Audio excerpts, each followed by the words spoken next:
and welcome, folks. I'm PJ, and I'm joined by Marcelo, and it is technically on my end. It is the 7th of January, 2023. This is the first live broadcast of 2023 for me, and I'm glad to have you here, Marcelo. I'm glad to be here, and for me, it is actually the sixth. So I'm in the past. So Yes, in the long, long ago. yep. I want to hit you with this question What Star Trek because, for? No, hey, Joel. no. I really, I, I mean, look. I would love a Star Trek 4 to revolve around the Kelvin timeline, but as each day passes, I think it's going to happen less and less. Um, because look if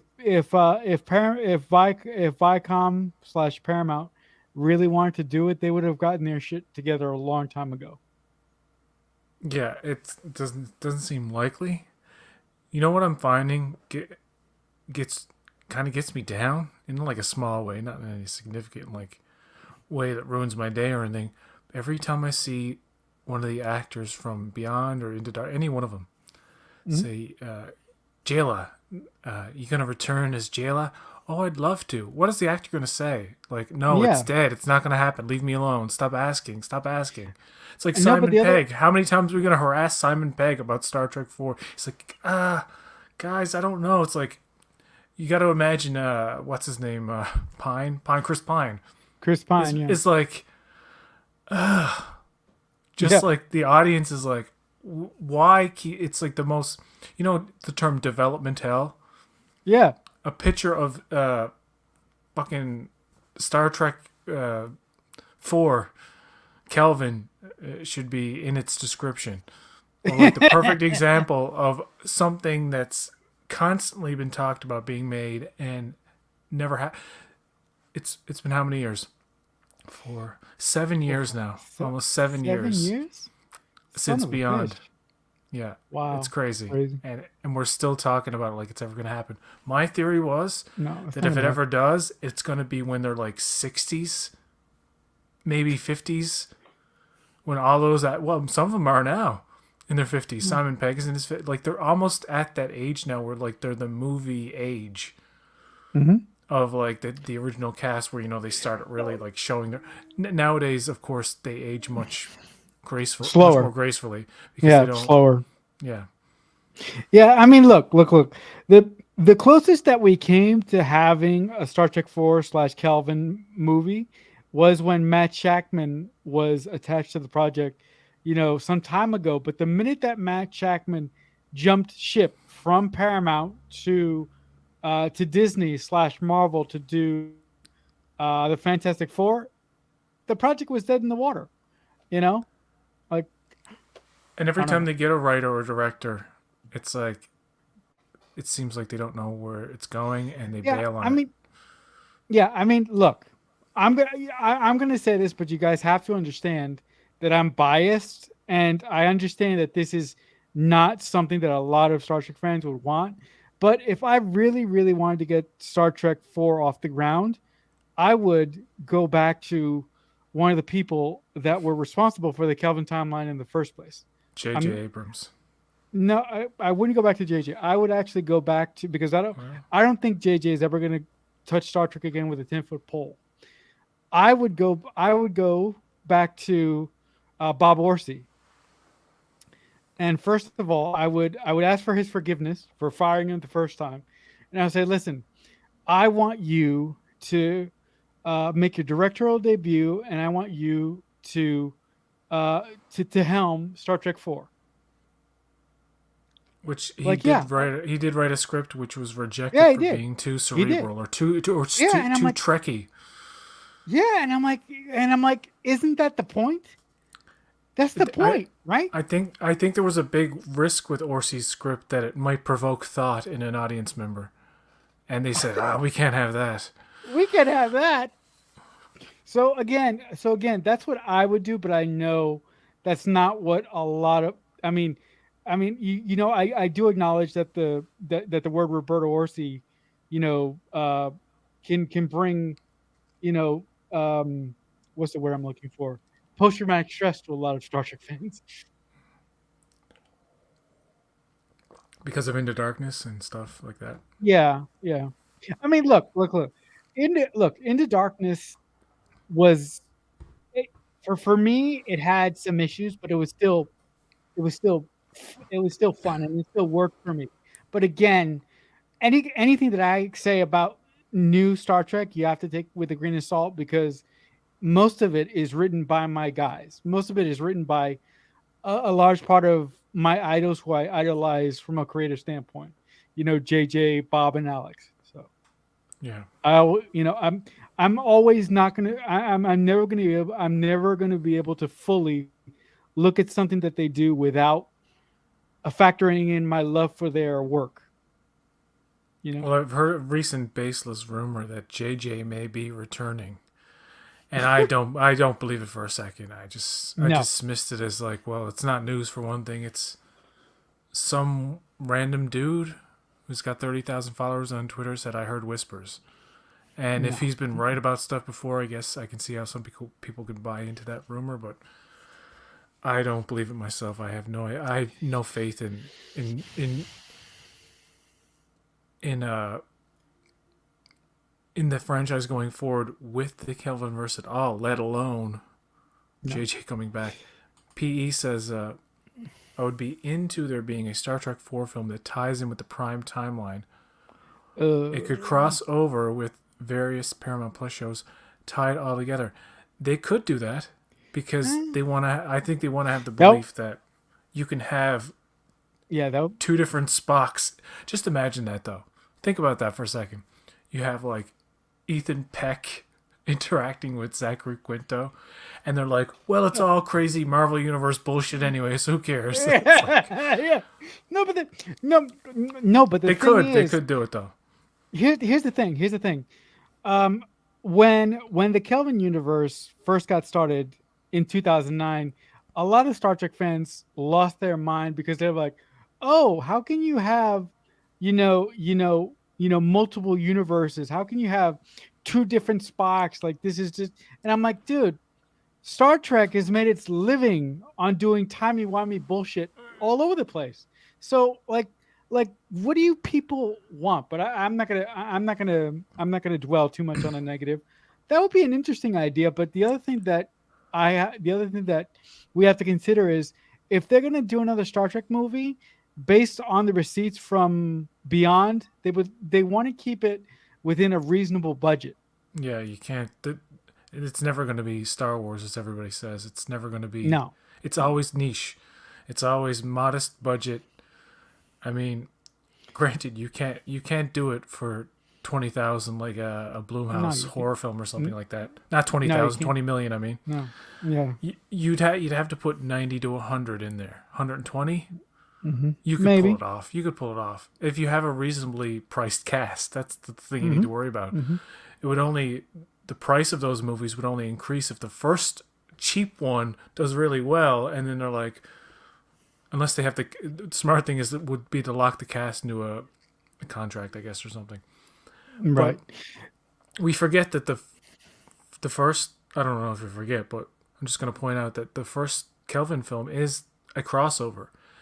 Hmm. I liked it because it showed post Nemesis world with Spock and the Romulan supernova, like we got to, and the fact that Nero was from post Nemesis The Prime world, and right, I right, like right. that aspect of it, right? But Yeah.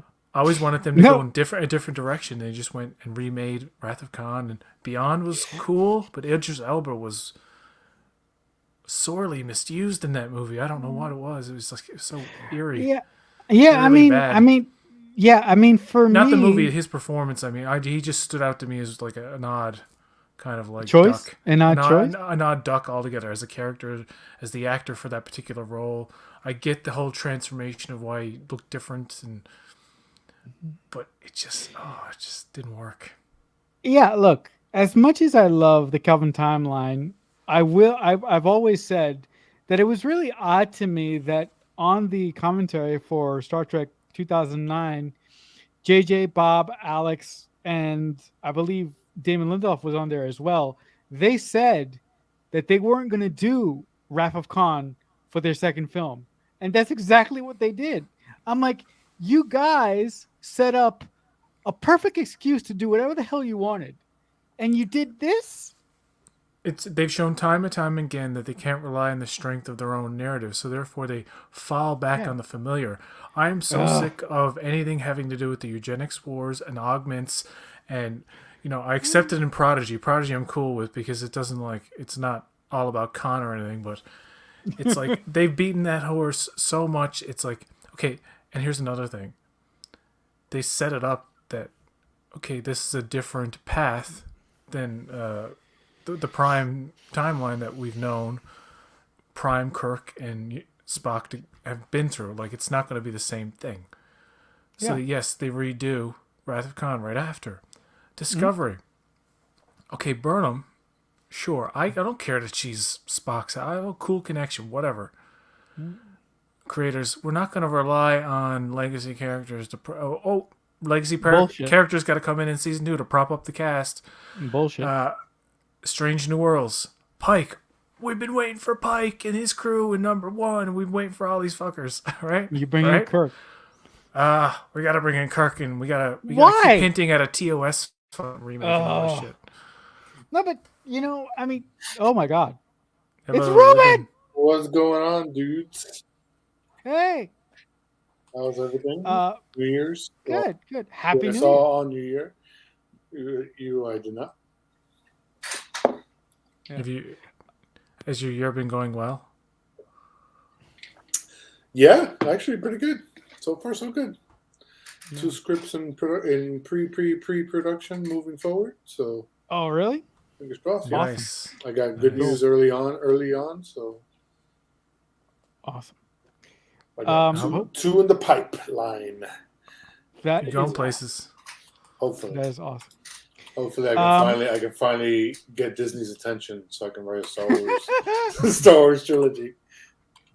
You gotta watch Andor first. That's how you do it. Ooh. You watch the good stuff, and you leave all the crap behind. I'm trying not to watch crap in 2023. I'm like genuinely good stuff, like because I can't. There's no time. There's no time anymore. Time is the most precious commodity, my friend. Oh no, I'm encumbered. Shit.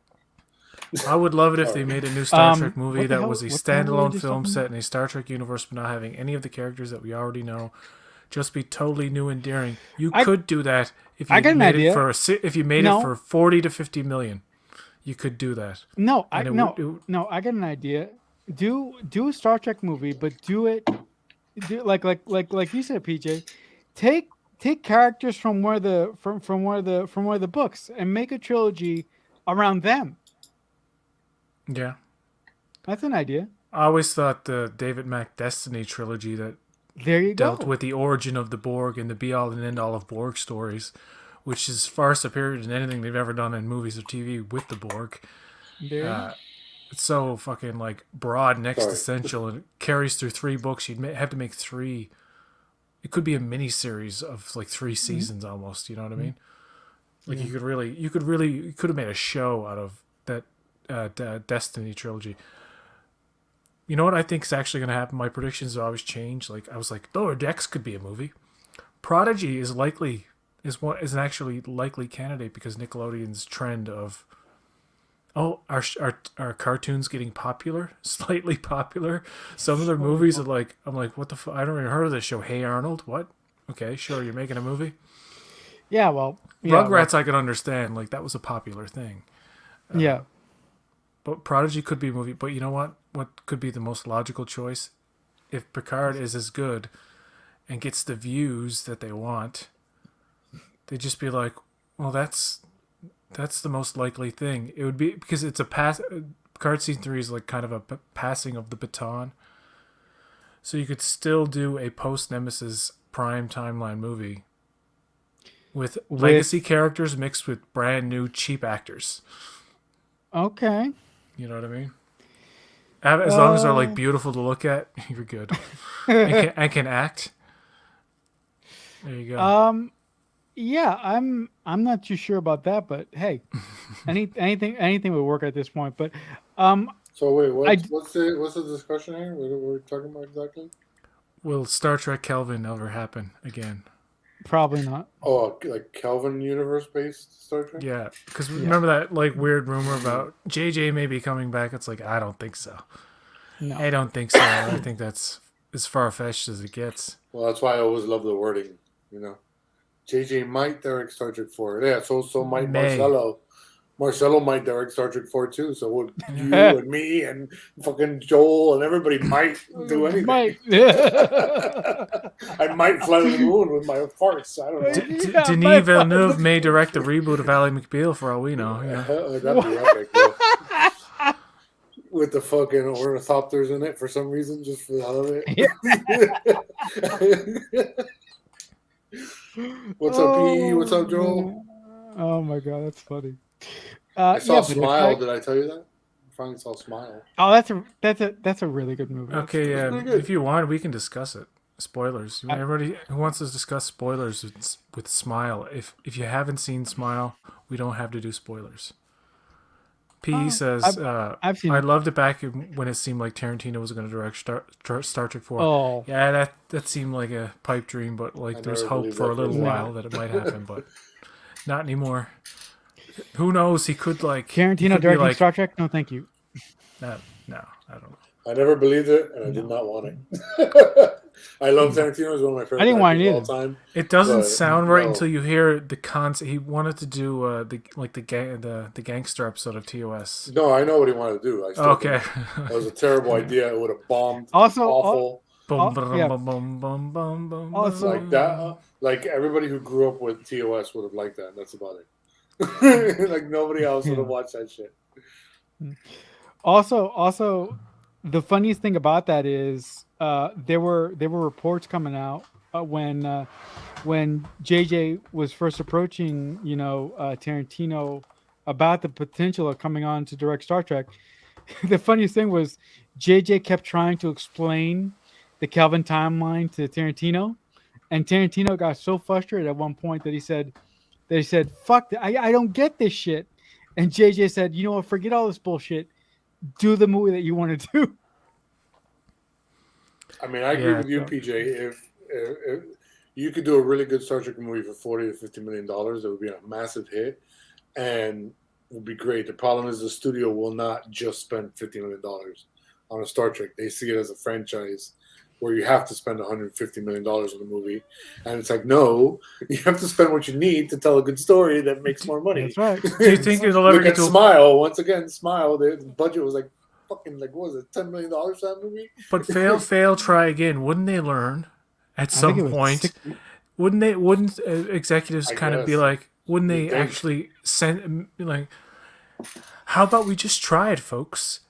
If we like think about it, if we made a Star Trek movie for 60 to 70 million, give a decent kind of like chance with an unknown cast, a completely elseworld kind of like separate story as an experiment to see where this could Yeah, go. just another ship somewhere out in the galaxy, whatever timeline, doesn't fucking matter.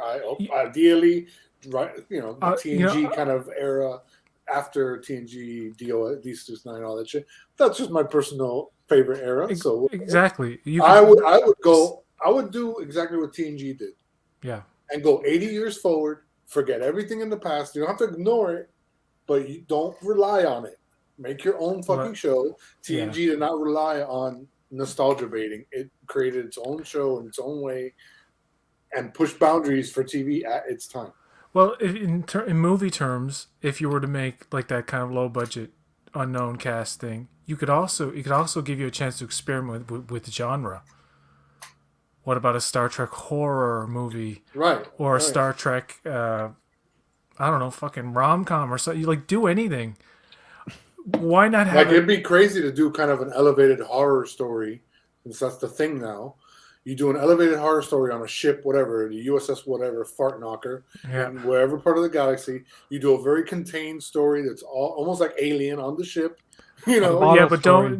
don't try not to get into that ripping off other Right. Try to Do make some it sort of, try to make it Star Trekky in some spirit. sort of psychological, like I said, Yeah. elevated horror, but Yeah. it's self-contained on this ship. So you save money, but it's still sci-fi, and then you kind of start from the ground up again. You It's take like it a back. redress of the Titan A or something. It's like, Hey man, wherever you can that, save money, bro. like how they redressed the TNG set for Star Trek 5 and 6, I believe. And wasn't like Ferengi like pod also a Romulan ship or something like the little Probably, yeah. bridge thing, like they would reuse it.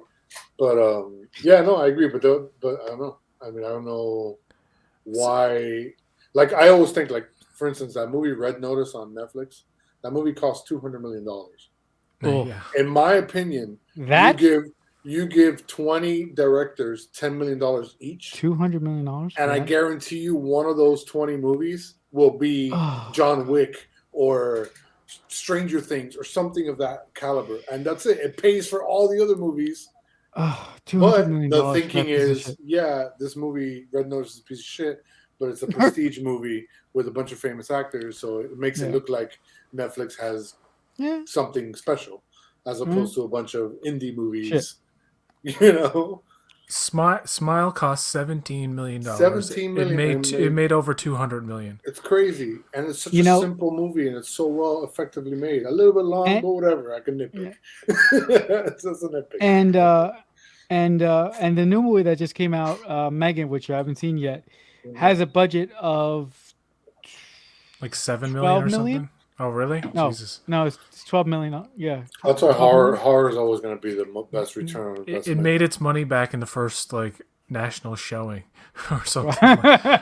Yeah, I mean horror. You never be horror in return on investment, bro. It's just there's nothing better. Yeah. Can we talk about Smile, because I find that to be a very interesting movie. I was in between the whole time. I was in between not liking it. Nothing too much to spoil. I won't get into how it ends. But the ending is probably the best part, when it gets really freaky. I mean, it's finally something's happening. One shot of the creature, yeah, that shot was just chef's kiss. I was like, this is just poetry, baby. For whatever reason, that clip keeps getting recommended to me on YouTube, and the thumbnail is the actual terrifying image. I like the movie a lot. I kind of with you, PJ. There were parts during the movie where I was like, okay, kind of let's get on with it. You're a little bit too slow for the sake of being slow. Yeah. But then when it would get to the next kind of big sequence, it was just really good sequence. You're like, fuck, man. They just that, and even just that concept of this thing just smiling at you. Yeah. It's like passing death on, and you're like, yeah. It reminded me of a great Buffy villain, the final season of Buffy, the first. And how he could take the form of anyone that had died. Oh, really? So if you didn't know, let's say Marcelo had died, and then Marcelo appears to you, you think it's Marcelo, and so it's kind of that same thing. It's not me. Where it could fuck with you like that. And I really enjoyed it. I really enjoyed for the most part. I like that. I just think it was a little bit too. It could have probably shaved off 10 minutes or so. Yeah, I thought. I thought it was a really interesting concept. I mean, I've never seen anything like that before, but I'm not the biggest horror fan ever. I thought the writing was really good. No. Did it remind you of It Follows? Passing on depression and passing on trauma. Oh yeah, that sort of thing, like that. That was really cool. What'd you say, PJ? It felt kind of like It Follows, not exactly. Oh yeah, definitely. But It Follows, it was very good too. It Follows is amazing. One of our recent horror movies. Parentheses, our friend Braxton says that Megan is must see. Okay. Well, I'm gonna. Braxton? I'm gonna. No, he said it in a chat in Twitter. Yes, it's gotten good reviews, and people it's more of a horror comedy, and it's not. Right. It's a PG movie, so people have to be aware that it's not going to be hardcore. But it's PG or is it PG-13? PG-13. So it's basically PG in Canada. Little children are going to go see this. Little children. It's true. I'm not even joking. Oh my god! I bet you if I went to see Megan in the theater, there would be a lot of kids there. Jesus, isn't this a fucked up world we live in? Yeah. Apparently, it's not that. It's not overly gory. There's some blood. it's more of a satirical comedy almost. Right. Was what I've Yeah, heard. I'm actually gonna see that on digital with one of my friends once it airs. So once it drops on digital, so I'm gonna wait a little bit before I see that. Have any of you guys seen the menu? I No, won't no, talk about spoilers. no, not yet. I know Marcelo has seen the first 10 minutes. Yeah, and then I turned it off. I couldn't take it anymore. Nicholas Holt does such a good job of playing this insufferable, Son of a bitch! phony dude who's a foodie, right? He's all about Got it. like, ooh, the mouthfeel, and his girlfriend's like, don't say mouthfeel. That's gross. Like, you're weird. But he's really awkward and kind of like he doesn't come across as a douche at first. He just seems like a really enthusiastic, Chef. Or something? like chef haven't seen enthusiast. You know, one of these people who watch a lot of food shows but wouldn't know how to cook for the life of them. Right. Like he's one of these people. But without giving anything away, the concept of the movie is that all these elites go to this island where Ray Fiennes is the head For a chef. murder mystery. Oh wait, no, sorry. wrong. No. Well, I can't say what happens because it's gonna the shock of it because I didn't know. Right, I'm watching. I'm like, what's going on? I saw Glass Onion recently, so making a. And then something happens. 40 minutes, I think, into the movie, and you're like, oh fuck, this is all fucked up. I didn't even expect it was gonna be this. I knew something shady was happening, but then when like the moment happens, you're like, oh, this is what the menu is. People. And not in terms of what the food isn't people or anything like that. Don't worry. It's actually like super pretentious fucking food. At one point, I'll give this one little thing away. It has nothing to do with the main plot. But he's like talking about bread. Ray Fiennes like, in this course, a whole speech about bread and the importance of bread for the poor and Jesus broke bread and blah blah blah. Then he's like, here's a plate of nothing. It's like minus the bread, and you get little condiments, little daubs of condiment, and that's all you get. And like he's really anal. He wants people like to eat it, and like people like he doesn't want anybody to question it, and like he wants people to just fucking kiss his ass. And it's like, what's up with this dude? And what's up with his chefs, his sous chefs, and his crew or whatever? Then it gets really bizarre, and it gets to the point where you're like, oh, this isn't real. I mean, it's real. I mean, it's played as real. But like you can never see this happening in like real life. It's clearly satire. Like there's another meaning behind it, and it's all about elitism and all this fucking shit. It's Right, yeah. You could glean a lot of things from it, but it's quite a journey as a horror film. I didn't know it was a horror film. I thought it was like a thriller or something, like Glass Onion, but no, sir, no sirree, Bob. Glass Onion. Joel, I just assumed it was people. I kind of thought that too. I'm like, Yeah, me too. does he secretly have like bodies in the back that are being, it's not like that. It's like a cult. That's all I'll say. It's like a brainwashed cult, and these elite people are in a situation they did not expect to be in. But I'll say one thing about Nicholas Holt's character. He plays it completely straight the whole time. Like he has no idea of the horror that's going on around him. And you're like, God. why is he like this? It's infuriating. Dude. But you find out why there is an actual good reason for why He's like he this? seems he's like that. And the way that's resolved is just I kind of want to watch it now just because of Marcelo. Okay, dude. Hearing you guys talk, I just have flashbacks. All I want to do for the 10 minutes I watched the menu, all I wanted to do was grab Nicholas Holt and just kill him. I just wanted to. Is that on a streaming service? It's on HBO Max in the United States. Yeah. And, Okay. Disney Plus in Canada. So yeah. All right, I'll go watch it then. I have HBO Max. But it's all right. I'll get over I it. binged Avenue 5 season 2. I've never watched that. I watched the first episode.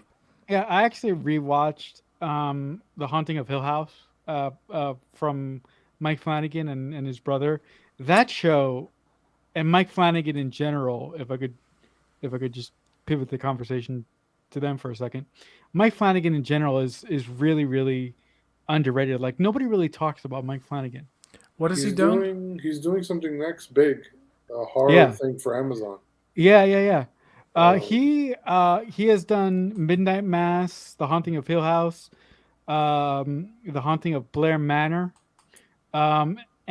big and he horror did guy. yeah, and he did What the fuck is Doctor he doing? Sleep. That's Um, probably the only thing I've seen. He yeah, directed that. yes, and he wrote it as well. And he did the last thing that he did for Netflix before he said "fuck you" and he left for Amazon was the Midnight Murder Club, which wasn't really him because the thing about Mike is that he's really an auteur. So, like a friend of mine who's a giant Mike Flanagan fan watched a couple Oh, episodes and she was like, I bet you $100 that Netflix came to Mike Flanagan and said, do this. And Mike was like, I don't really want to do it. So I bet you like $100 they forced him to do the Midnight Murder Club. And that's why he ended up going to Amazon. he did Gerald's Game too, which is pretty Yeah, good. that's right. That's right. But apparently, his last project on Netflix is going to be The Fall of the House of Usher, which is pretty Yeah, wild. yeah. He's still working on that. I'm curious about that. I'm I trying to think find what the hell. no, but I think that's based on like an Edgar Allan Poe Edgar work. Allan Poe, yeah, it's Edgar Allan Poe story. Yeah. Um, so, I but just I'm but can't find what he was doing for Amazon, but it was something kind of like a big IP of horror. no, but Gerald's Game is that one where the girl is tied up and she like has to like break her arm or something to get out, and it's really Yeah, basically, gross. it's I think it's Carla Gugino. Is it? Yeah, yeah, really it's beautiful it's girl. Yeah, I forget her. I always forget her name. She's in so many things. and also Bruce Greenwood, Bruce Greenwood, Captain Pike from the Kelvin timeline is in that film as well. uh, Doctor Sleep. He directed that. Mike Flanagan, Mm, is that what you said? yeah, Mike Flanagan. Okay, Doctor Sleep is a Also, really good movie.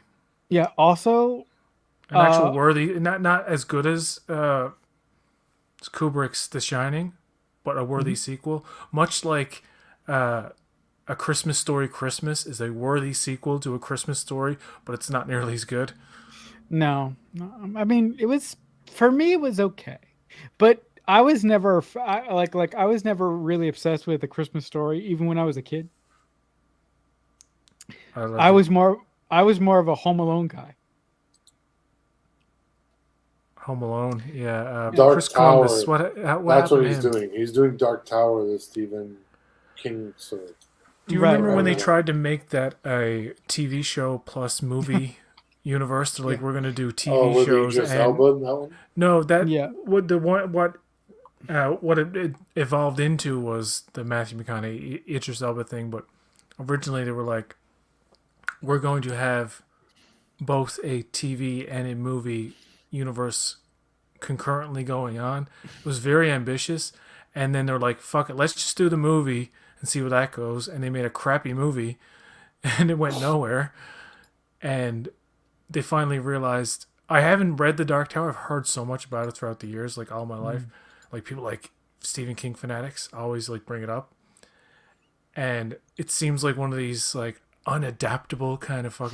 Oh, It's so grand in concept it might be unadaptable or too much for the screen. I'm like, well, you know what you need to do? You need to do one of those classic fucking Stephen King mini series that you do with a good budget and you spend a lot of time with the characters like you would in a novel.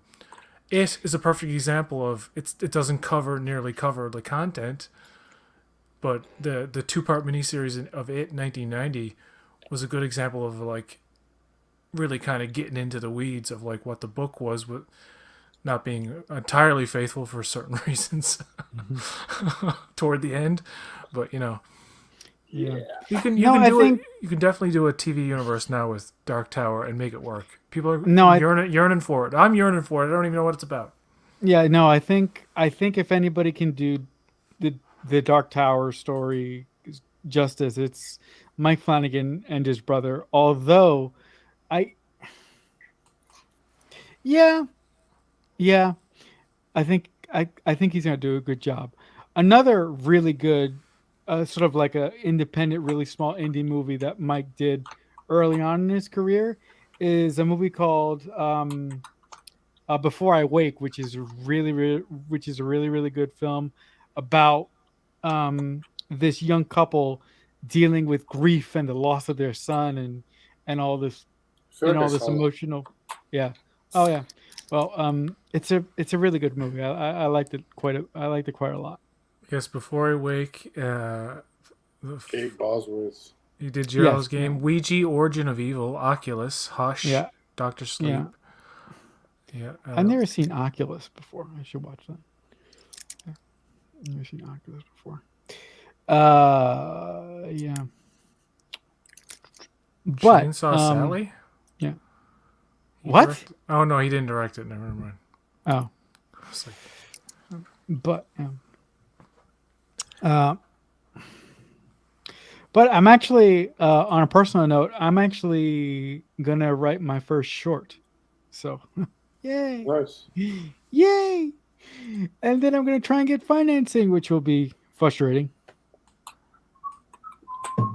And yeah. How do you go about that? That's well, I have an idea. I don't know if it's gonna work, but I have an idea. I'll just say that I have an idea. I don't know hey, if you it's can gonna always work. crowdfund. I mean, Yeah, there's a million Brothers. ways to do it. You find a That is true. producer, angel That is true. investor, crowdfunding, That is true. sponsors. That is true. Yeah, but the film that I 'Cause want to remember, it's not write, always something about funding. If you can get a location for free for a couple of nights, right? that's That is just as true. good as getting money to buy to rent a location. You know. Right, that is true. So And talking yeah, to people and hey, can I use your store after it's right. closed for an hour or whatever? Hmm. I'll buy your dude's pizza. Yeah, and and the story that I want to tell is very very, it's very very low budget. There's no like it's just I would need a few actors and a room somewhere. So um, you know, And a do dozen monkeys. yeah, yeah. Some Has people anybody it heard? doesn't monk. Yeah, I'm Has sorry. anybody Do heard what? about this? There's a Canadian film. I think it costs like 17,000. It's like a micro budget. It's like, and you can tell. I haven't seen the movie, but I've seen like parts of it, and I've seen the trailer. It's called Skinamarink.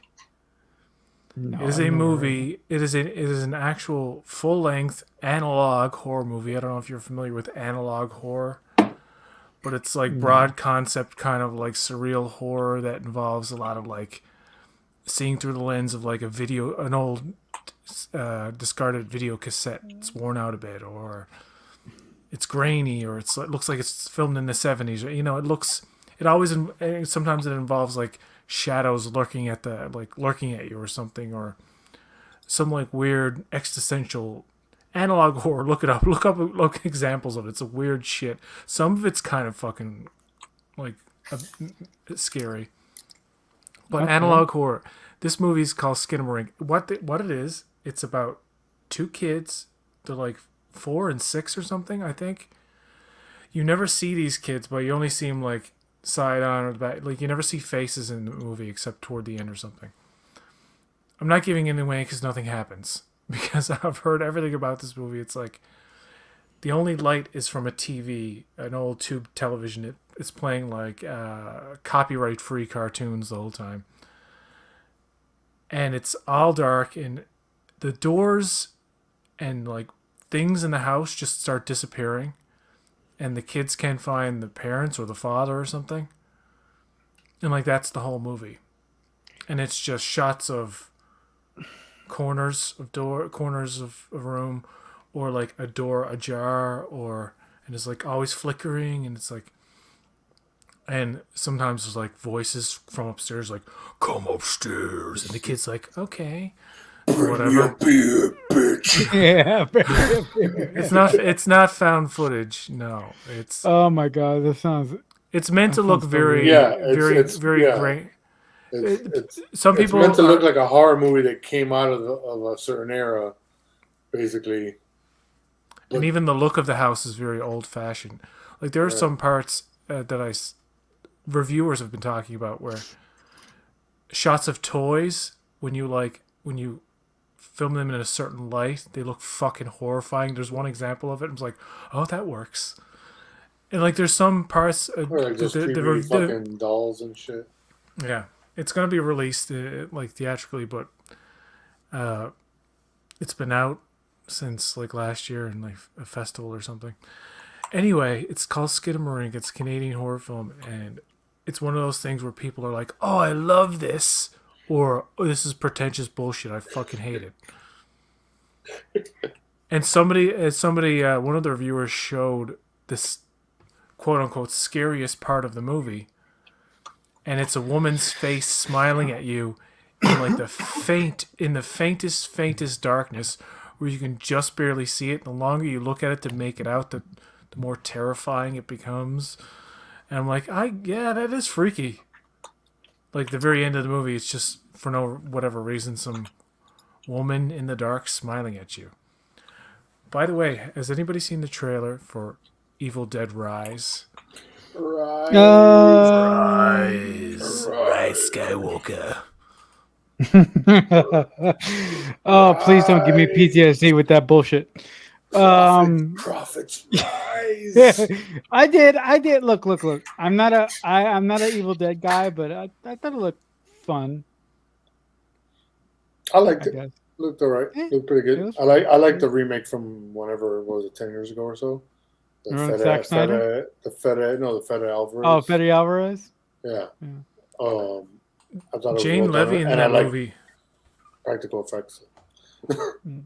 Jane Levy in that movie it's one of the most not only horror movie performances, it is just an overlooked, because I think that I don't know, the industry or critics or whatever look down on horror so much. Oh yeah. When somebody gives a really good horror movie performance, it's like, the makeup did the job. They think the makeup did the job. But Jane Levy, I maintain, is one of the best performances of a demon or a possessed person I've ever fucking seen since like Linda Blair in The Exorcist. Like when she takes the, I'm gonna get graphic here, people, and slight spoilers for 2013's Evil Dead. But when she's popping up under the floorboards, that to me is 10 times more frightening and memorable than the Sam Raimi like wacky shit. That none of that is scary. The original two Evil Deads. Some people are scared by them, and I get like what it is. It's like wacky. But Jane Levy popping up like Evil Dead 1 and 2 eyes are just like 1,000 jump scares at a time. Yeah, it's like too much screaming and the puppet moose or whatever it is with the antlers. I don't know what it is, but it's like a puppet. It's like, really, you're getting into that? And it's like like Sam Raimi with his crazy, which is, it's great, but okay, so Bruce Campbell's not going to be in it, right? At all? Bruce Campbell? Oh no, he's not. Okay. Which is funny because he did a video introducing the fucking trailer, so I'm like, why would he do that? The studio. Oh, apparently Joel says he produced it. Yeah, he's involved. Okay. It would technically be in the same continuity as Sam Raimi's Evil Dead trilogy plus Ash versus the Evil Dead. I guess. Technically, I suppose. Because they say it's legacy, but it's not like connected to the Fede Alvarez remake. It's not a sequel to that. Which I'm sure some people may just assume, but... Well, I assume that because it looks like the Fede Alvarez movie. Like it has a similar tone palette? to it. Yeah, palette and like it looked like it was like they're trying to connect those two. To me, same colors. I could be wrong, but even though I feel that's weird because who the fuck even remembers that Fede Alvarez movie at this point? But come on, Jane Levy, when she's popping up on those floorboards, on top of like the graphic part I was gonna say, but I held back. But I'm gonna say it. She takes the razor blade, and she cuts her tongue into very slowly, and she's just like, and like the pleasure in it, in the pleasure of pleasure she gets from depravity of like, slicing her tongue in half. And it's like, oh my god, this is so uncomfortable. I remember watching this in the theater with a packed crowd. It was one of the I don't go to see horror movies a hell of a lot in theaters, but I went and saw this one, and it was packed, and people were reacting to the movie like it's very visceral. Like I'm just thinking about the part where the woman's arm gets all fucked up. That's a practical effect. I'm like, well, that's pretty good CG. I'm like, no, they had some kind of practical application that made her arm go all gnarly all of a sudden. Like, it looks like a really good CG effect, but it's not. Cool. Did either of you see the trailer for the Peacock original film? I can't believe Peacock actually bought this fucking thing. How did they get the money for it? but they bought the rights for it. Did anybody see the trailer for Sick? Came out today. I'm so stoked. Peacock's owned by Comcast, is one of the largest I know, entertainment companies in the world. Sick? Yeah, but those guys. But Peacock is such an awful name. I don't understand why they haven't changed it. It's so bad. Ugh. But anyway, have you guys? Did you see it, Ruben? No, but I did like them on Peacock. It was pretty good. With Kevin Bacon. Dude, yeah, you got to check out the trailer for Sick. You got to check it out. Oh, yeah, check it out. Because Kevin Williamson actually wrote the story for the film, and he's actually an executive producer on the project, and he wrote the idea for the film during lockdown, during COVID. So it's called Sick. Sick, yeah, Sick. Like and what is it about? What?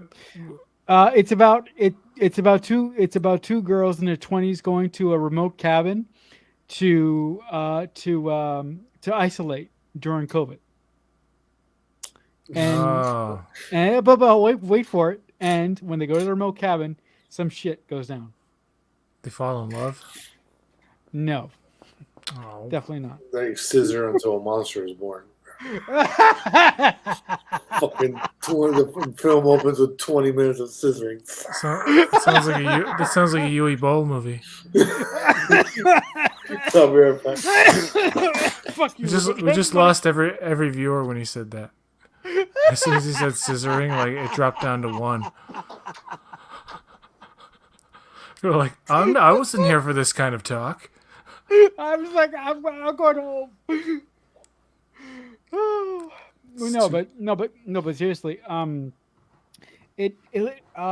saw the trailer for it when it came out today, and it reminded me of like a 90s style slasher film. And the thing that I liked about it is that it used the situation of the pandemic, but I have a friend who has seen the movie, and he said to me a couple months ago when he first saw it at Fantastic Fest, he said to me that the film isn't actually preachy, and it sort of makes light of the whole pandemic thing. So, do you notice we're getting into an era now where you're seeing it's been happening for a couple of years, like Curb Your Enthusiasm, their latest season was all about like post-COVID. They decided that by the time the season would come out, it would be kind of post, and they were kind of right. It was still happening, but they were right for the most part. Right. And then you have Glass Onion, which mentions the pandemic. It deals with They're actually it's set during the pandemic. And what's another one recently? The menu also mentions the pandemic, COVID. Where I have an issue is where you solely make your film based around the pandemic, and also you choose to preach to the audience. There are some filmmakers who are making movies about the pandemic, but they for some reason they want to preach to the audience, and that's where I get really pissed off and I get really triggered because I don't want to be reminded of a time that I actually lived through. So I find that some filmmakers are I don't know how to put this, but some filmmakers take advantage of the pandemic in a way that I think is sort of disrespectful. But then, that's just me, I guess. Well, I haven't seen many movies specifically about the recent pandemic in terms of like dramatic fictional movies, but Right. I'm noticing they are mentioning it. Like it's kind of like it was such a big world event that much like The Wire would bring up 9/11 because 9/11 and Sopranos did as well. Like once these big world events or Happen. national events, I should say, in terms of 9/11, but world events Right. like the pandemic happen. It's like Glass Onion and the Menu Right. will have a throwaway line just to say like the beginning of no, I'm not giving anything away about Glass Onion, but the beginning you see a lot of mask wearing. That's so great. That goes away pretty quick. Glass Onion gives away itself halfway through Really the quick. movie. Yeah. So, But it's still fun as hell. Did the Okay. Star Trek it show was bring fun up one 9/11? time. I have no desire to go back to it. Okay. Enterprise did It's kind of the like first an movie. The first movie I had no interest in going back to either. It was Really? fun, but I was like, Okay. All right. Quarks Bar said, didn't a Star Trek show bring up 9/11? And I think Enterprise did like an allegory to 9/11, didn't they? With the whole Into Darkness, you know.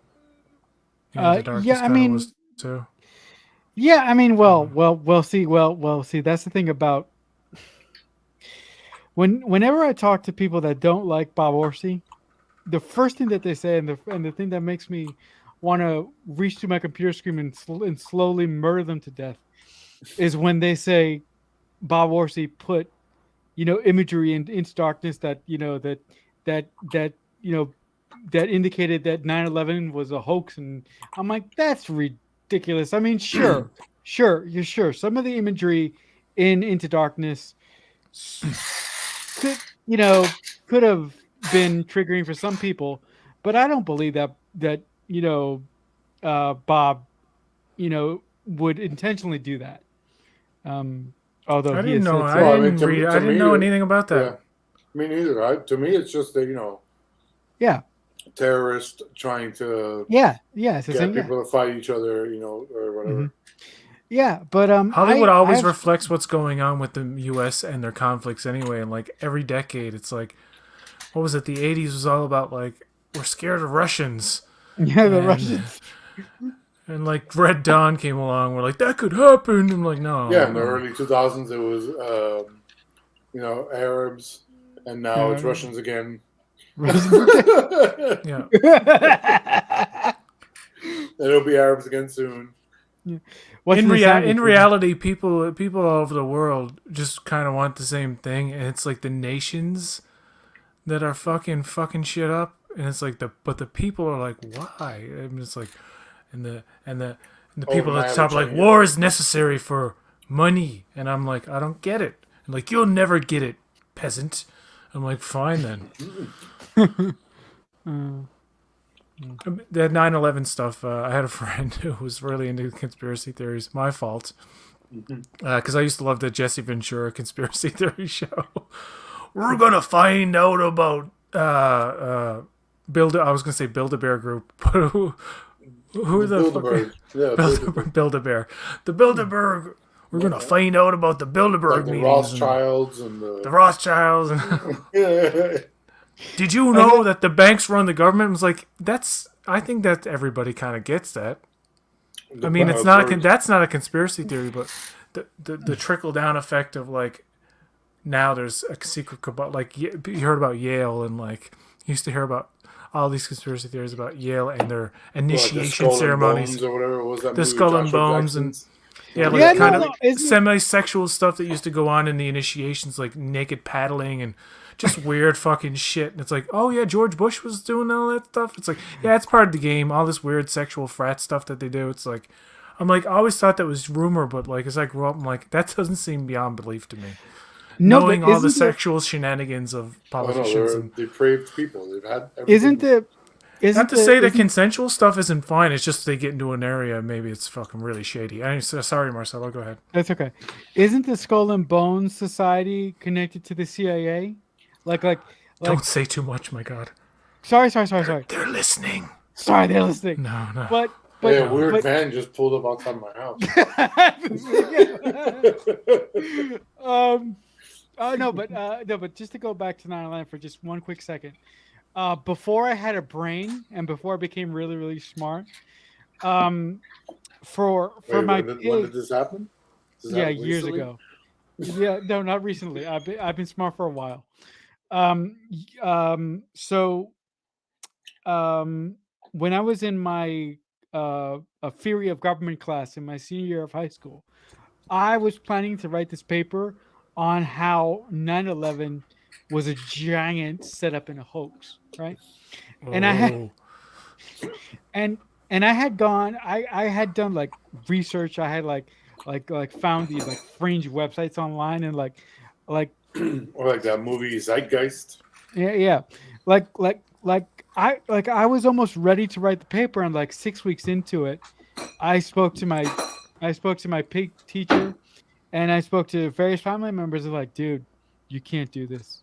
And like, if you do this, you're gonna like they're gonna be people that come after you and like no, that's not gonna happen. So anyway, I decided not to do that, and I decided to do something else for my pig for my pig project, which that paper was incidentally 20% of my final grade. So by the way, I ended up getting a B plus in that course. I think the other people were giving you an A.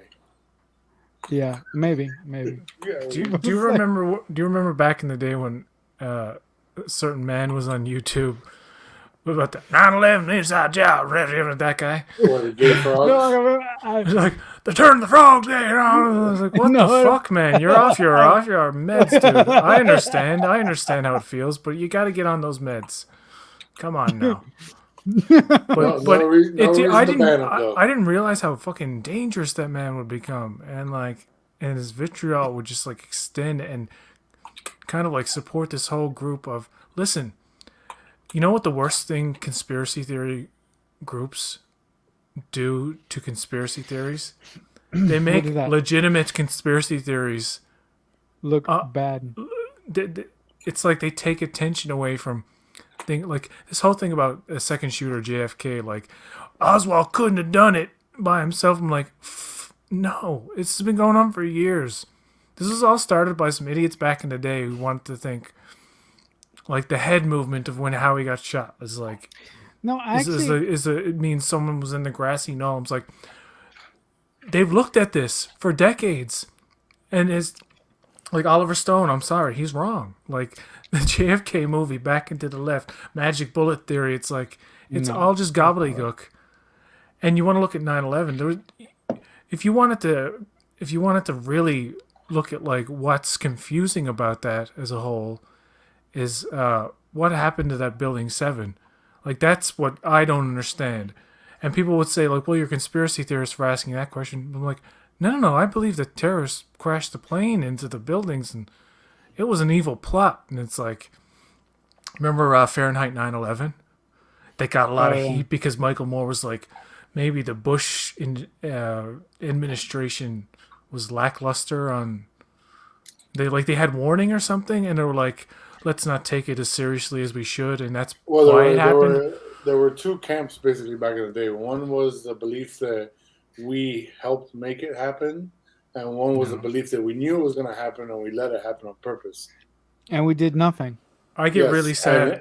And that theory has a lot of credibility when you consider that the people who decided, the people in charge at the time made a lot of money from it happening in the next 20 years.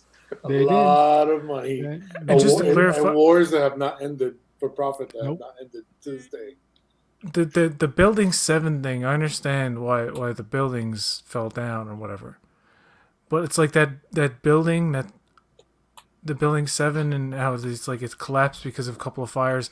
They've never really like fully explained that in my mind. It seems like they kind of just want to brush that aside, like maybe there was something else there. Not saying that it was an inside job or anything. I'm just saying maybe there was something on the go with that the public is not allowed to know about. Therefore, the explanation of why that thing kind of like caved in. And you know what? I don't know. I wasn't there, so I'm not. But it's sad because we don't have tons of data available to us. But I get really sad that some friends. One friend in particular who I talked to like back in 2019, was talking about it, and he's like, it's like it was holograms. I'm like, you can't be that far gone. Hologram? Oh You yeah. can't be that fucking far gone. That you and Oh. and he brushed it aside. Like, well, I'm like, I think you were actually thinking that for real, because he was into it back then, right? But I didn't. It was entertainment to me. I didn't was like seriously No, it's like like you there's said, like, used to be guys. You can have your thoughts on what may or may not happen, but we don't have so much. There's so much information we don't have available that. There used to be a guy named David. Well, he's still around. David Icke. I don't know if you've ever heard of him. Yeah, the Ananukai. But he came to Newfoundland one time. Was on a local radio station. They gave him like 4 fucking hours, like 2 o'clock to 4 o'clock in the morning, which they do sometimes because there's nothing to air. They don't have the programming. It's a local station. It's always been local. It's never been bought out by a bigger company in Canada, and it actually operates at a deficit. It's called NTV, and they have weird guests on there when the owner was alive, and his grandson would interview people. Jesse Sterling is his name. And he's just known for interviewing just oddballs, existential people who were like in the fucking like the belief in the chakra, like spiritual stuff to wild conspiracy theories. He had David Icke on. This is how I discovered David Icke. David Icke was talking about everything from a secret cabal of lizard people known. This is real. Yeah, this is what he says. This is what he says. And this is not me. This is not me. A secret cabal of interdimensional reptiles called the Anunnaki, who have been around for millennia and have influenced civilization throughout the lizard people. Yes, we all heard about the lizard people. There's a bunch of And books on it. that the royal family, the blue bloods, so to speak, have this alien DNA, and that's why they interbreed through cousins over the decades. And it's like the queen was a lizard, and Prince Charles was a lizard, and they're all lizards. And David Icke talks about witness accounts of people have come to him and said, I've seen a person and I've seen them shapeshift into the lizard form for a brief second, like their form is shown. It's kind of like that show V. Remember V? Well, Which which one? I was just watching. Which one? The new one or episode. the original one? Well, the original. The new one's different, but I'm more thinking of the I original, was the thinking campiness of of that. more Right? because I watched the first episode of Grimm today. That show Grimm.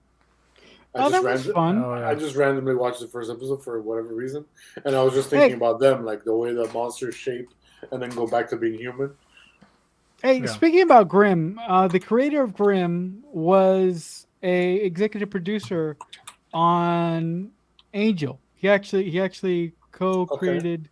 It makes He actually sense. co-created Angel with Joss back in the day. Oh, what's his name? I know. Yeah, I know. Yeah.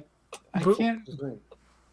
Yeah, look him up. Somebody look him up. Here. But yeah, I know David Icke. He used to be a soccer player, I think, and then yes, he did, and he made his famous debut on a talk show where he talked about like all that conspiracy stuff, and they were like, "You've gone mad." He's like, "I'm not mad," but he went on to talk about like everything. He's one of these people. Everything hurts you. Everything in the world hurts you. Wi-Fi hurts you.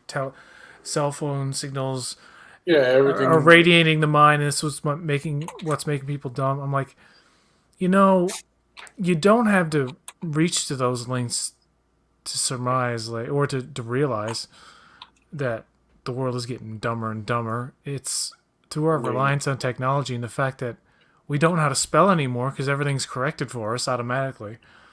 I mean, in the U.S., you have a public education system that's been slowly defunded for 60 years. That doesn't help. The U.S. again, you have poor diets, which lead to stupid people. You have a lot of cities that have old lead pipes that are now feeding people drinking water with lead in it, and that also leads to stupid people. And you have similar problems like that in the UK and Canada. And Have you?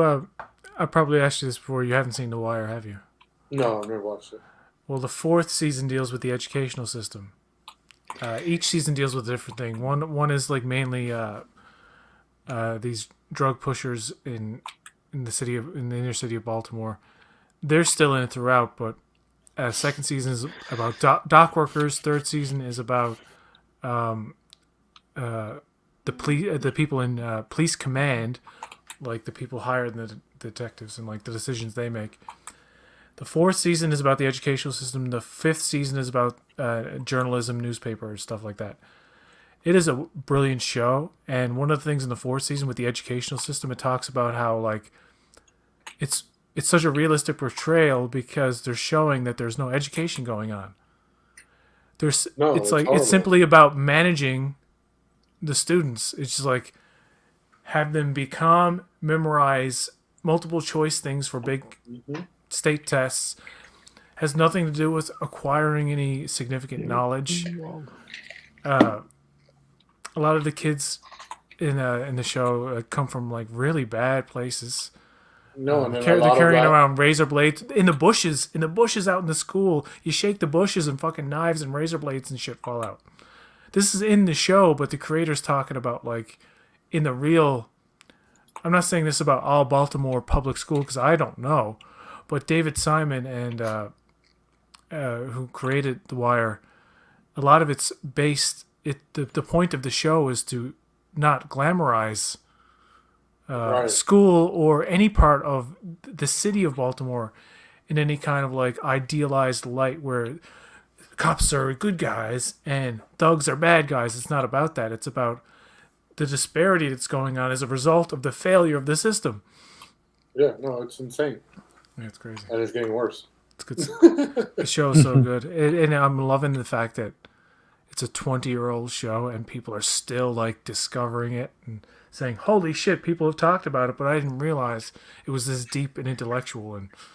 And something that a lot of people don't ever talk about, they actually kind of laugh at me when I say it, but it's actually very true, is that if you believe that the world is getting hotter due to climate change, then what does heat do to people? It makes them irritable and irrational.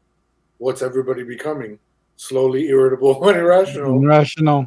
And am I crazy, or is the world getting hotter and we're all slowly? I tell people, turn up your AC 1 degree every day and tell me how many days it takes before you start snapping at people and getting irritated and not thinking straight. I'm like, the heat fucks with you. And if the whole world's getting hotter, if it's slowly hotter every single day, guess what? That's got to be having an effect. It's crazy because a lot of places right now are getting really bad snow and shit.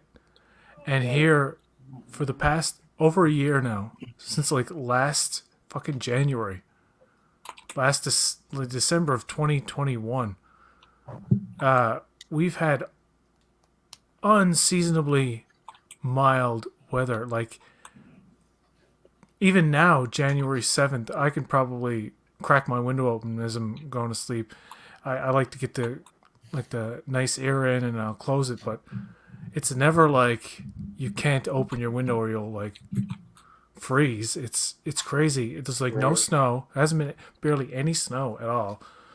And in January, this province in particular is known for getting bombarded with snow first week of January. Like, we never really get it in December. It's like a weird thing with us. We never get a lot of it in December. We get very little in November. And then January, we're just fucked. And it hasn't happened yet. And it's getting really like... It's probably going to happen like tomorrow or something. But a lot of places are getting really bombarded with this extreme fucking snow weather. And, you know, we heard about Jeremy Renner trying to help out some people in a jam with a snowplow. Yeah, look what he got, poor guy. I'm glad he was okay because some fucking idiots, dude, were like, we're just automatically saying he died. And I'm like, no, really? Like, you just got to be that fucking asshole. He got really lucky because he got his chest got really from the reports that I read, his chest got completely crushed, I think. Yeah, if you saw one of those snowplows that they're talking about, it's one of those industrial ones with the tracks. It's not like a truck with a thing on the front. It's like a heavy fucking thing, and he got run over by it, and his chest and his arm got crushed. Yeah, and his leg too. His leg, yeah, maybe probably his arm too, but yeah, he has a leg. It could be confusing leg with arm, but yeah, right, leg with arm. But yeah, he got really lucky. He's put out a couple of videos where he's like in the hospital bed, and one where he's like sister's giving him it's like he's trying to be funny and like upbeat. A massage. Yeah. That's good. I like that. Mm. Make it show for a second, guys. I'll be right back. Yeah. Talk about cool stuff. Talk about cool Cool stuff. stuff. So Ruben, how you been doing, brother? How you been doing? We haven't talked in a while. I mean, we talk, but we haven't talked like this in a while. I'm good. Just doing my usual thing, writing for whoever pays me, Cool. and playing video games and watching things sometimes. Very, very cool. You want to know something funny? A couple days before the new year, I actually tried medical marijuana for the first time. It was Oh pretty yeah, cool. Yeah, it was pretty good. Unfortunately, nice.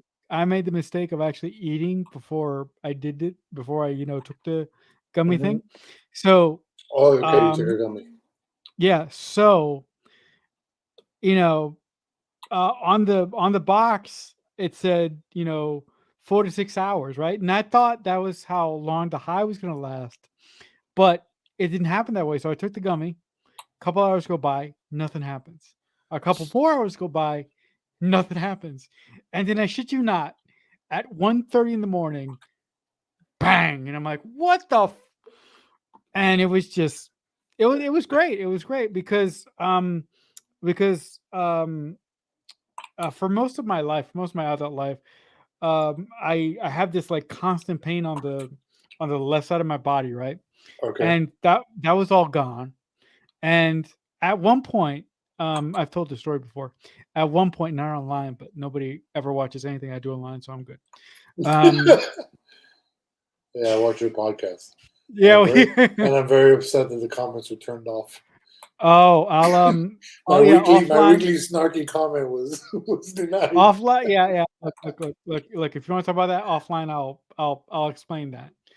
Um, what was I saying? Yes. So, The pain with your shoulder. yeah. So the pain in my shoulder was completely gone. Um, I was having some slight back issues going on. Okay. A couple days previous, that was gone, and I just felt really, really good. Like I haven't felt this loose since I was on baclofen. And baclofen, for those people at home, baclofen are muscle relaxants. And I generally don't like to take anything Right. from the pharmacy because I don't want to I don't No, I want feel to like that sounds like it's a lot heavier. yeah, Whereas yeah, weed is very light. right. So I stopped taking those pills like maybe 4 or 5 years ago. So I think that medical marijuana is going to replace that. I mean, I'm not gonna take it all the time. I'm only gonna take it when I feel my body really pissing me off, or I come off of a hard day No, right. Or doing. you can make it maybe like a Friday night thing to relax, Yeah, yeah, after a week of activities and shit. yeah, so stuff like that. So yeah, that was cool. That was cool. Although the next time I take it, I'm not gonna eat anything, so maybe it'll hit me quicker. It'll hit me quicker. Yeah, gummies are weird to me. Like they usually only affect me for like 20 minutes. And then Really? they're weird. No, But no. For me, but they are yeah. strange. They can take a while. They can hit hard fast. Like what I Mhm. thought you were gonna say was, which is I've heard happen to a lot of people, is they'll eat a gummy, an hour or two goes by. Hey, nothing's happening. Then they eat another one. Then No, another you know. hour or two goes by, and both of them kick in at the same time, Ah, and you're fucking flying into the moon.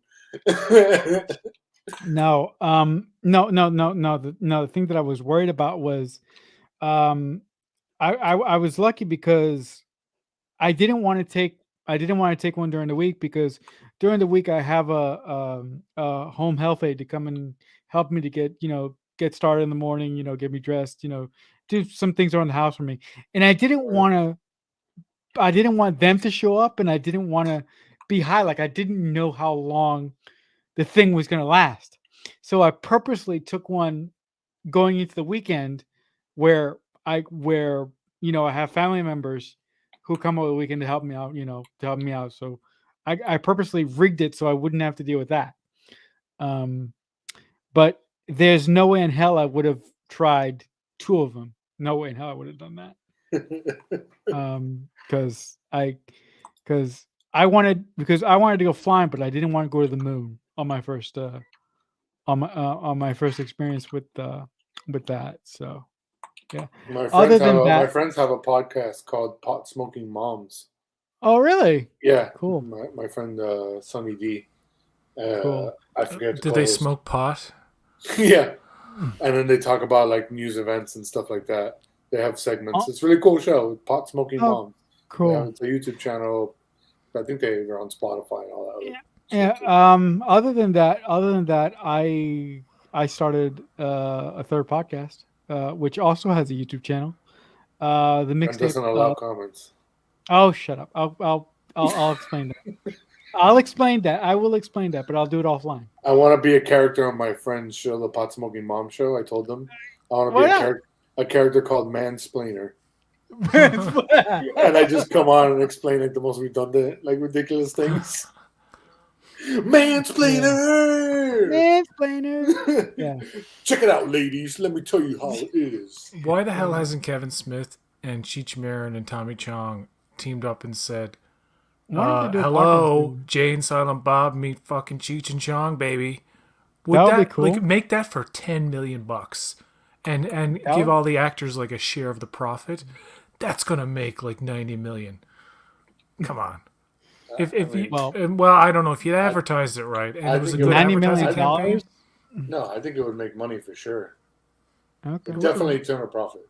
Yeah. If you made it well, depending on how much you spent, I guess. $90 million. But I know the Cheech and Chong movies aren't exactly prestige cinema for the most part. Some of them are downright like nonsensical. You know, but the world kind of needs movies that just say, chill out, bro. Exactly. I still see Cheech Marin. He's on a sitcom now, and Tommy Chong's still around. And I rewatched a 70s show recently in preparation. Have Ray Dong Chong be in it too. In preparation for the disastrous 90s show on Netflix. That's gonna be that shit. That shit is gonna be a disaster. And I love that 70s show. So no, oh boy, not here that, we go.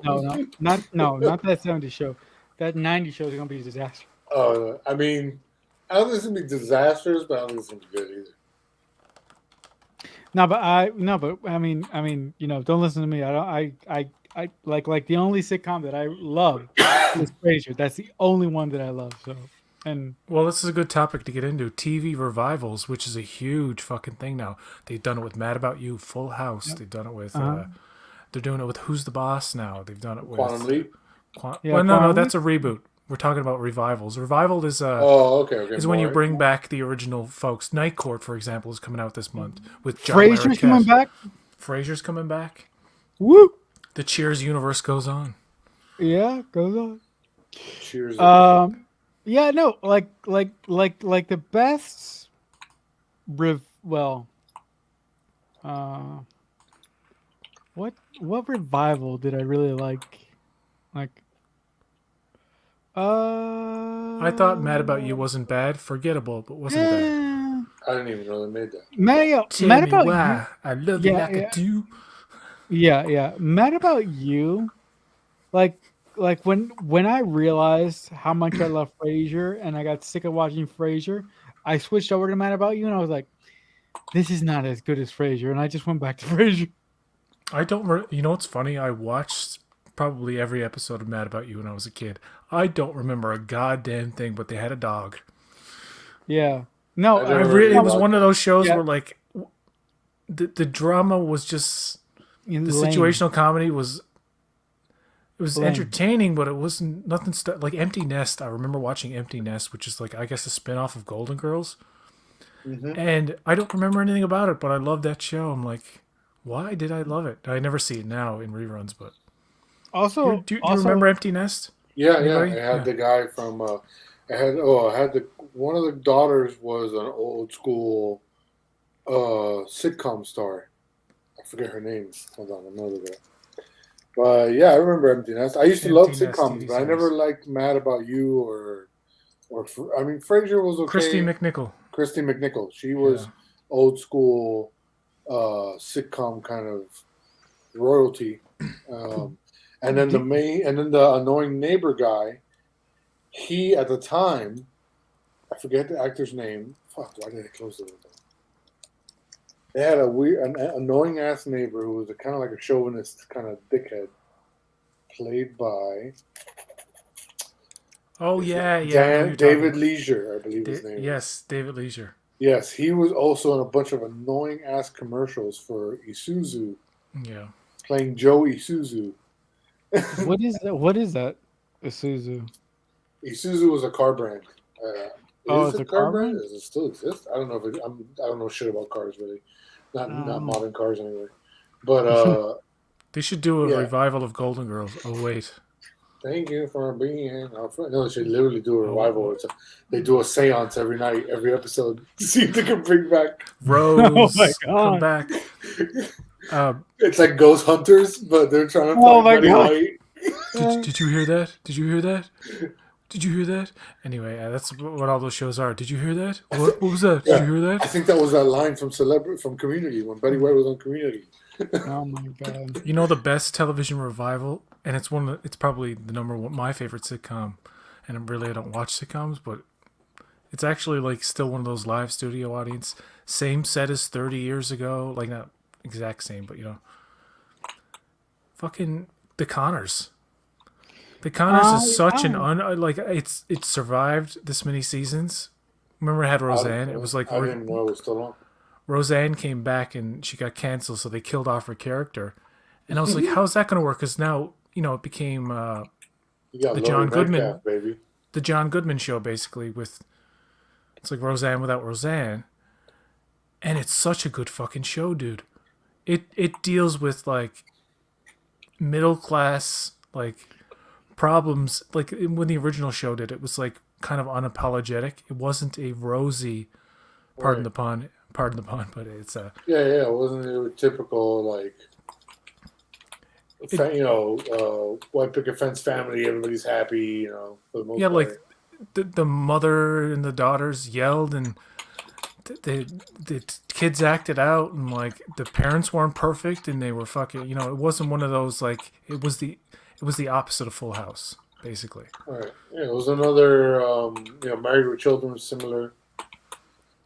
I don't know which one came out first, but Aren't they gonna do like a Married with Children sort of reboot, but an animated version of it? I heard about that.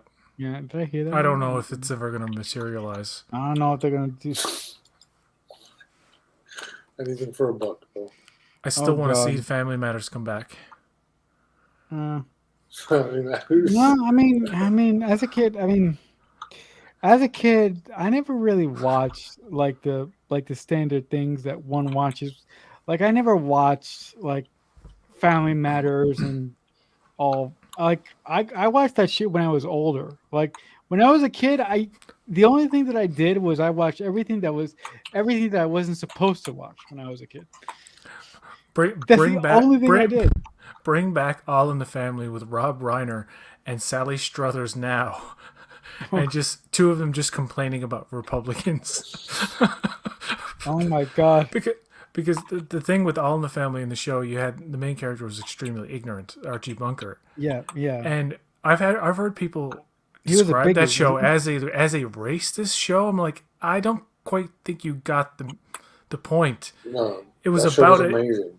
It was about an ignorant main character, and the reason his son-in-law and daughter were there was to set him straight all the time and to be the point of view of the progressive, his conscience, basically. Yeah, the progressive side of things. Like, right. You're living in the past, Dad, and the voice of reason, right? Yeah, there you go. Yeah, but all that worked really well. It fell apart when it became Archie Bunker's place and all this stuff. But that's the they killed Edith there. Another fascinating thing about society, where we all at one point, there were in the United States, at least from that perspective, we had at one point 3 channels to choose from. So that means 33% of the TV watching audience was at any given time watching the same thing. So you had similar things to talk about, and you had shows like Archie Bunker making you think about racism and think about sexism and think about, and so you had to talk about it, and you had to kind of like find common ground on it. Where now everybody can kind of watch whatever weird echo chamber show they want to watch. and none of us can really talk to each other because there's like 5 billion shows, and everybody's watching something completely different. I find 70s sitcoms, like that era, fascinating because it's like literally the only era of sitcom history where it wasn't completely sanitized.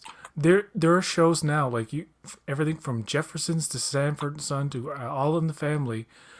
You couldn't air certain episodes in their entirety today on TV. No, of course not. You would have to bleep stuff out. You would have to change things. You'd have to edit in some way because Well, they even did when they were talking about some hard shit back then. They did 2 episodes of All in the Family live one night on ABC. Yeah. And they bleeped out Yeah. some of the questionable words. Yeah. Um, They sanitized it. Yeah. Which was a big mistake because it's sad that they don't trust the audience to understand the context. Well, That's the thing. yeah, Do you remember that time? I don't know if anybody remembers this, but I found this fascinating at the time. When they aired Schindler's List on NBC, completely uncensored. They did what?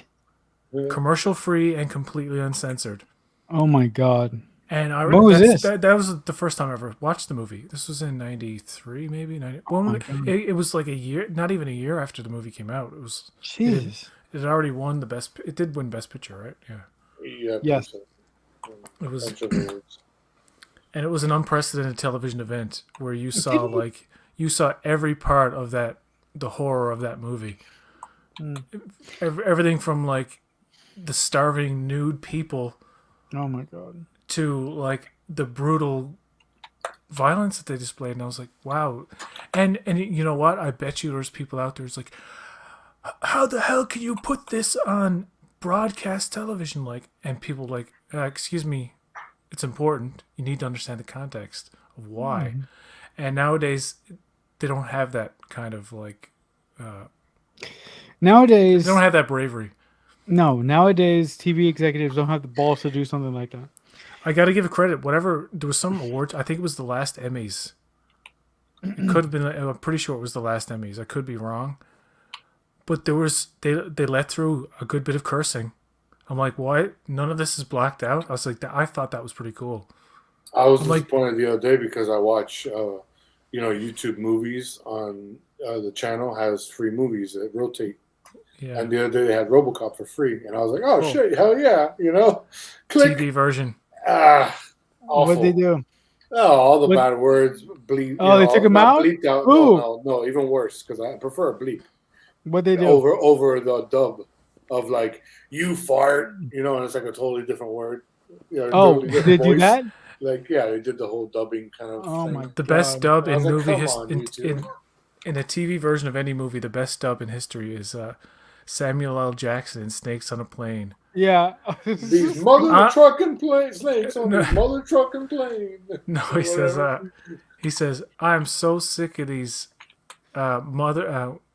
monkey fighting snakes on this Monday to Friday plane. Oh my god. That's exactly what he says.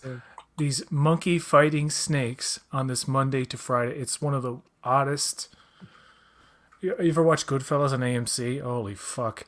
It's like shoot, and like freaking, and it's like a weird Joe Pesci impression half the time. It's so fucking stupid, man. Yeah. Guys. The lesson to be learned here. If you want to watch any of these amazing movies, buy them or rent them. Yes. I'm sorry. Actually, you know what? The first version of RoboCop I ever saw was the kind of sanitized version. Same thing with Lethal Weapon too. I didn't even know they cursed or there was nudity in Lethal Weapon until I saw it later. I mean, I saw the first RoboCop in theaters at 11 years old. Ooh. But here's the thing: after seeing the sanitized version of RoboCop, I saw RoboCop 2 on home video, and I didn't realize that it was like that kind of fucking Paul Verhoeven ultra violence. RoboCop 2 is amazing, dude. I love that movie. I remember being shocked by the level of like depravity in the movie. Yeah, and that one, particularly when they have all the different robots and that one like kills itself. Oh yeah. It's like, it's like what the fuck. Yeah. I love that movie. And I remember seeing the original RoboCop later, in its entirety and being like, holy shit, that's pretty fucking gnarly. With Not Red as bad. Foreman and Jellicoe, Captain Jellicoe. Red for Yeah, no. I actually, the first time that I saw RoboCop was on Turner Television here.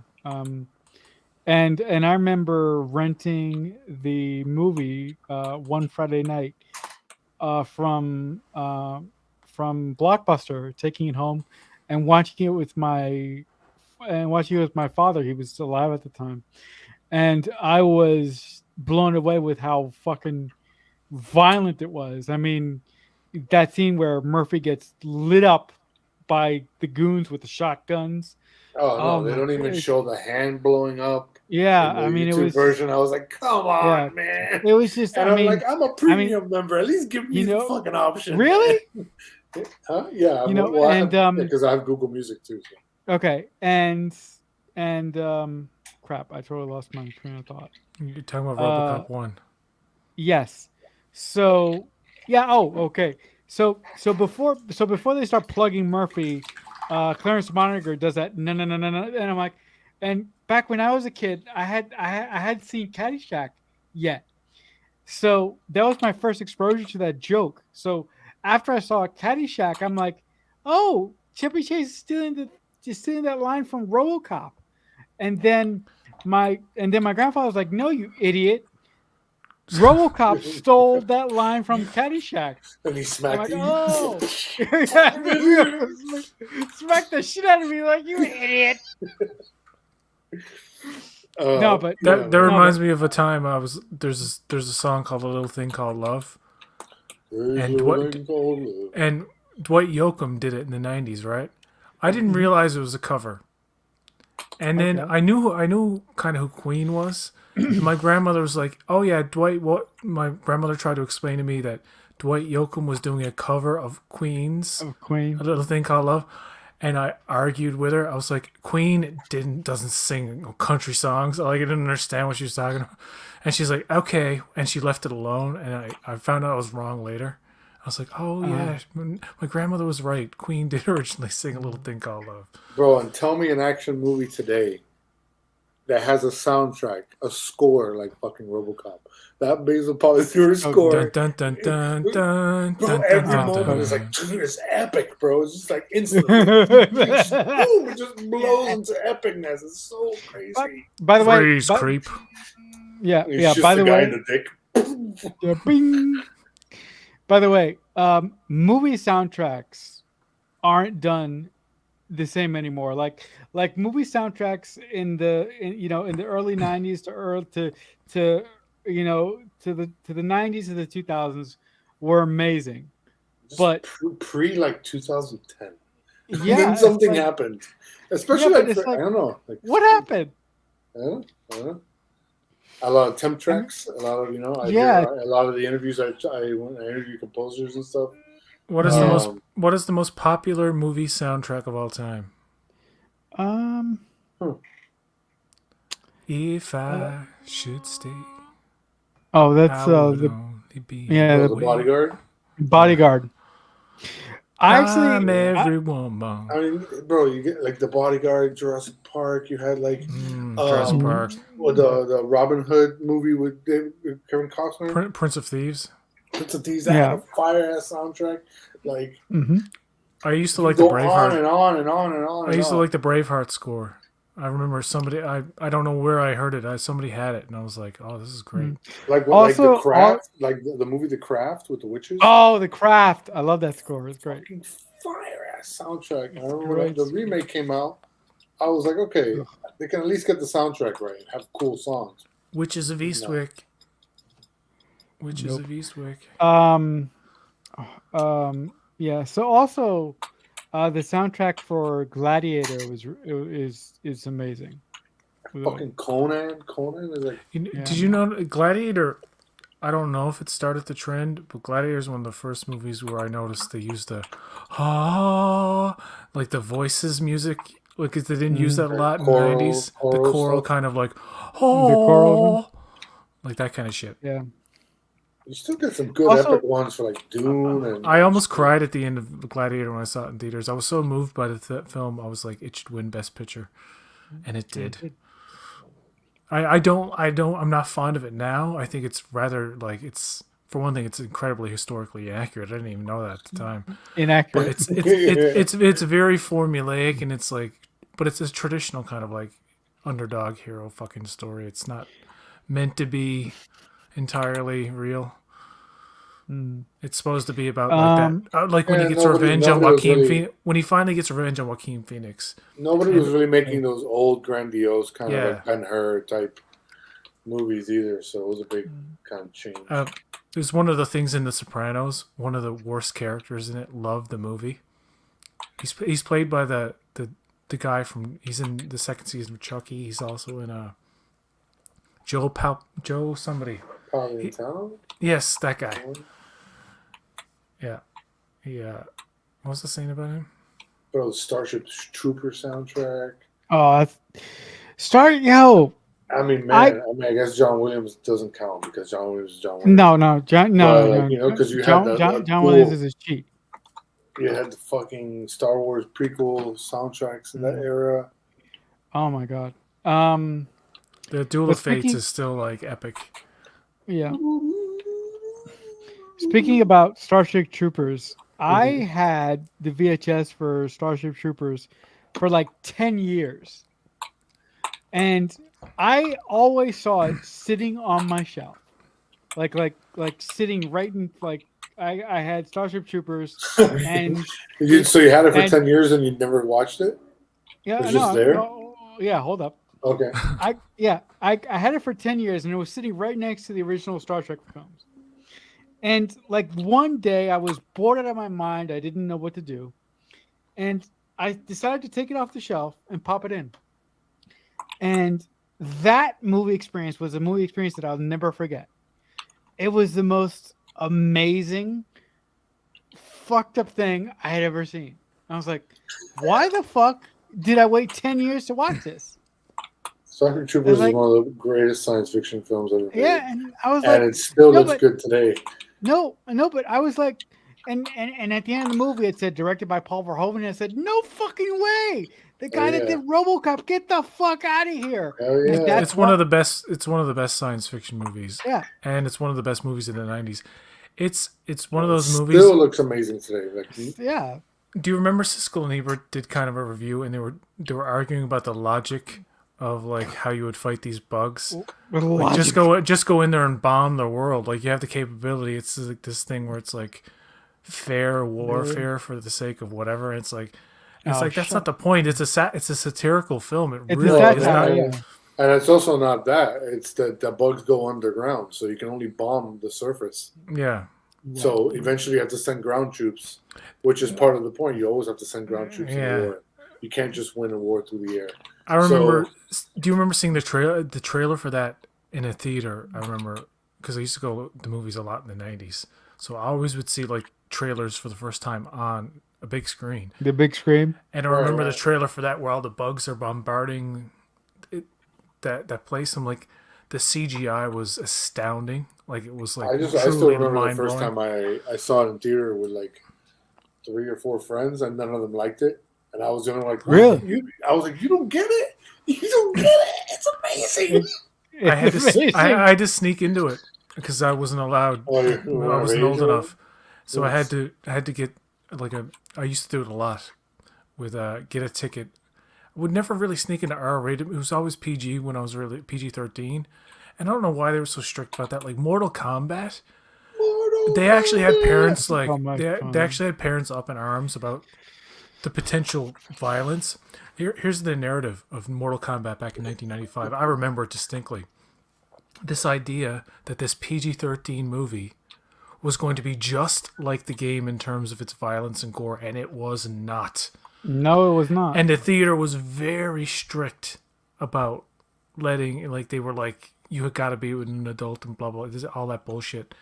And I remember we had the same thing with Starship Troopers. Had to sneak in because I had to see it. I still bought a ticket. I still gave them money. It's just not for the same movie. What did you Right, buy? right. What You did had you to buy buy a ticket ticket for? to actually get into that area, type of thing. Right. What- There was one Cineplex in Mississauga. It was very, very easy to sneak into. Here was the scam: if you went with a Do- friend, right, the friend would go in, he'd have his stub, and he'd go out to the concessions, give you his stub. The guy would recognize him going back in, and then I would just be like holding the stub up, and it would work, but it wouldn't always work. One time it didn't work, and they were like sus on us and like looking at us and like, get the fuck out of here, man. Oh, we used to have a theater that like the emergency exits would go out into like alleyways and stuff. Yeah. So basically, one of us would pay for a ticket, go into the theater, crack open the door, and just and you see other people sitting there like they didn't know what to do. Like, should we tell on them? They were like just sitting there, shot, and then the trailers and stuff would start, so they'd all shut up. Nobody was saying anything. The first PG-13 movie I ever snuck into was Terminal Velocity, I think. It was one of the first ones. Terminal It was Velocity. It's Wow. with Charlie No, Sheen. Charlie Sheen, yeah, about the Yeah, It's party. yeah. a terrible movie. Yeah, about It's the- And awful. there's a kind of sex scene in Who it. is Like, it? there's Yeah, nothing really who is- bad. Nothing too yeah. bad in it. Who, But who's the girl in it? I can't remember. But the clerk was actually shining the flashlight on us. Like, are you supposed to be here? Oh my I'm like, god. dude, fucking grow up, man. Leave us alone. Usher, dude, get a life. Like, let's see. we had to buy tickets to get in here anyway. Natasha So leave us alone. Kinski. Okay. Who? Okay. Natasha She was- Kinski. Yeah, she was She hot in was a that movie. supermodel, if I remember. Yeah. Yeah. The one Charlie Sheen movie that I really loved as a kid and I used to watch like every day. I wanted to be a garbage man because of this movie. Men at Work. I Oh, really? I knew you were gonna say. yeah, you knew it. I love this. For some reason that movie as a kid just struck a chord with me and I loved it. The other Charlie Sheen movie that I watched as a kid a lot was a movie called The Signal. Yeah, that's not a bad alien abduction kind of movie, is it? Yeah.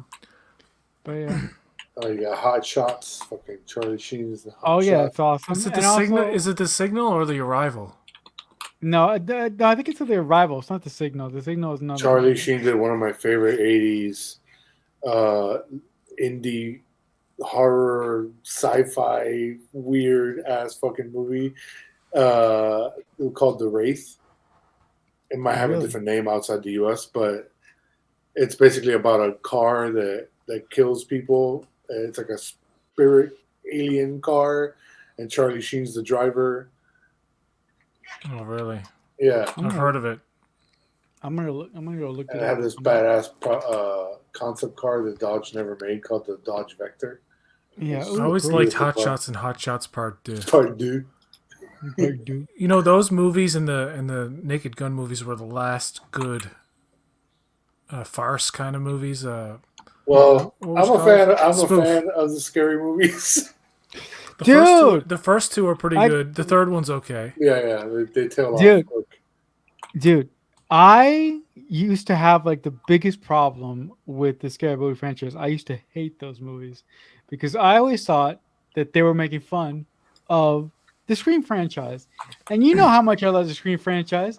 So that's why I never used to give those movies a shot. But because we're going to talk about the first scary movie film on my podcast, I'm going to give those movies a shot. And I'm like, fine, I'll sit and watch them.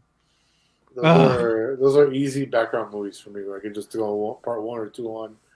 Really? Just leave it there, and just leave it there, and just every once in a while look and be like, Just enjoy, yeah. And they're kind of funny to me also as like a cinemaphile and like loving cinema history and stuff. They're kind of interesting time capsules of their time because there's one scary movie, I think it's maybe part 3, that has a reference to that Budweiser commercial with the twins. What's up? It goes, and twins. I think like- that's one of the first two. It's one of the early ones. The second one also makes reference to a commercial that if you didn't know it at the time, you'd be like, "What are they making fun of?" The basketball commercial Yeah. where they're dribbling the ball, and you're like, nowadays people would be like, "What is this? What is this Yeah, like supposed it to makes mean?" no fucking sense. You know, like it makes no sense to a It's modern such audience. a modern reference. Like they were really Time, yeah, it's so dated, like it's timely. so of its time, yeah. And that's one of the fascinating things to me too. Like you can go back through one of those movies and be like, "Oh yeah, I remember this shit was popular back then." Like I for love 5 minutes, you know. I love David Cross in part 2. Where he's like, I could suck my own dick, and he's like, Oh my God. like all that really raunchy shit. And the first one was very raunchy, like very raunchy. That's the way it should be, bro. And yeah, I can't even describe one scene where she's on top of the dude, and he goes, and she gets catapulted to the ceiling. It's not done in it's not done in a Tom Green realistic gross way. It's It's done in a funny It's way. not like Freddy Got Fingered where you literally throw up watching it. Daddy, would you like some sausage? I remember seeing this piece as I remember sneaking my brother into the original South Park movie. The manager then went into the theater to confront us about it, and we were able to argue our way into letting him in. It was awesome. We also had to sneak into that movie. I remember my cousin, who didn't know South Park, was very skeptical. Well, actually, two cousins and their girlfriends went with us. I had to talk these guys into seeing it, right?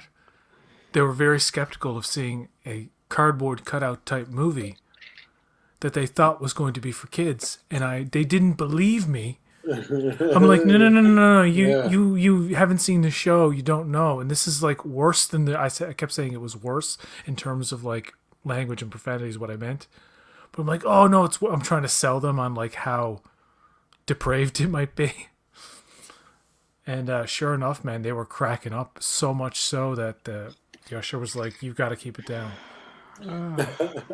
And we were literally the only ones laughing at the movie. There were other people there that like didn't seem to find any of it funny. And I remember kind of being like, "Wow, I guess we're the only ones with a sense of fucking humor here or something." God, that South Park movie it's not only a good movie, it's a fucking great musical. Blame Canada. What would Brian Boitano do? Like, tomorrow night. Like, you remember so many things musically from that movie. It's like Jesus Christ Superstar. Try not to get worried. Try not to. You always remember all the melodies, but you don't remember necessarily like the words to every song. So, what is it? West Side Story can never do it. Tried. Can't do it.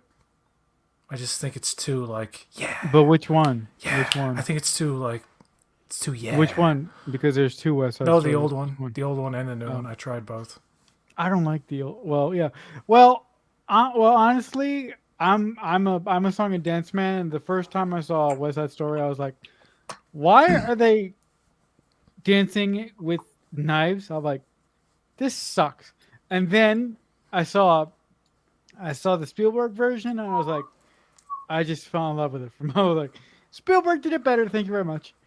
But Spielberg is Spielberg, so Spielberg is a good director. I've heard.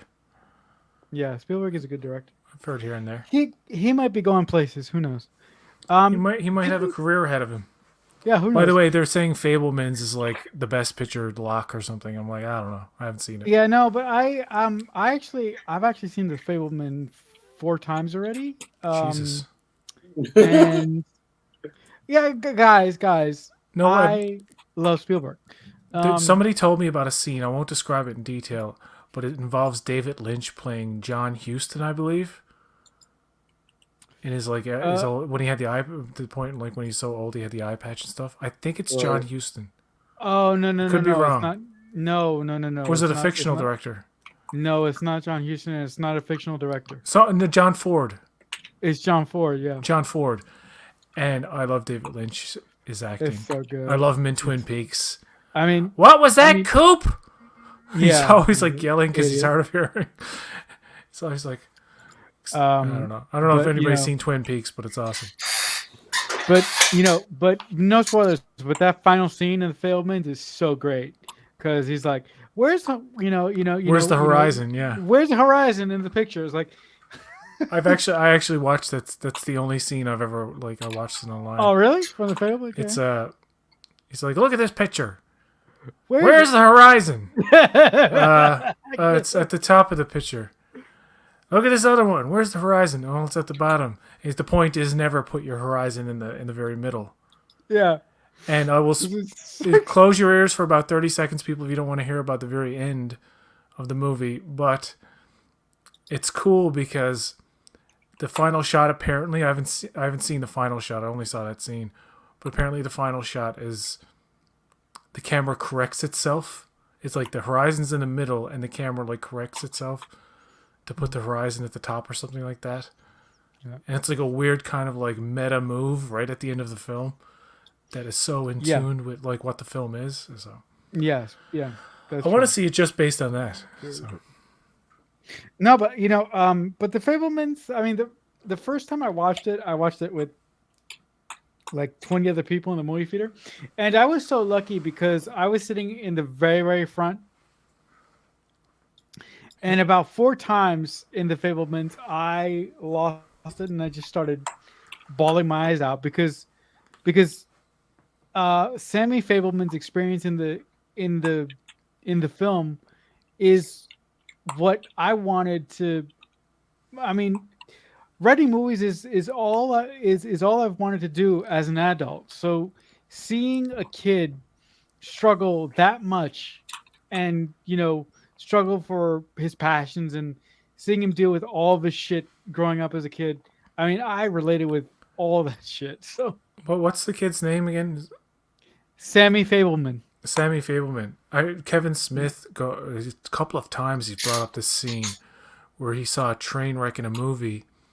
Yeah, he wanted to get a train set to recreate a train wreck, and he shows his mother.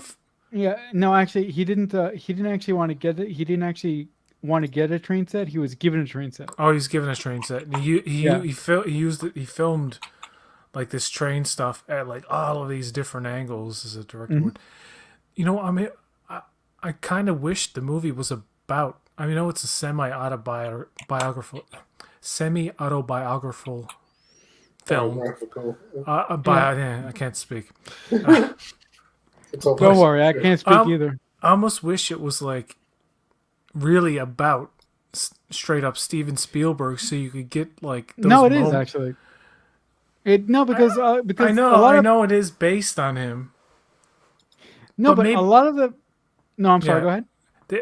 I suppose the point is is kind of moot because I do believe the movie ends before we get to the big blockbuster stuff.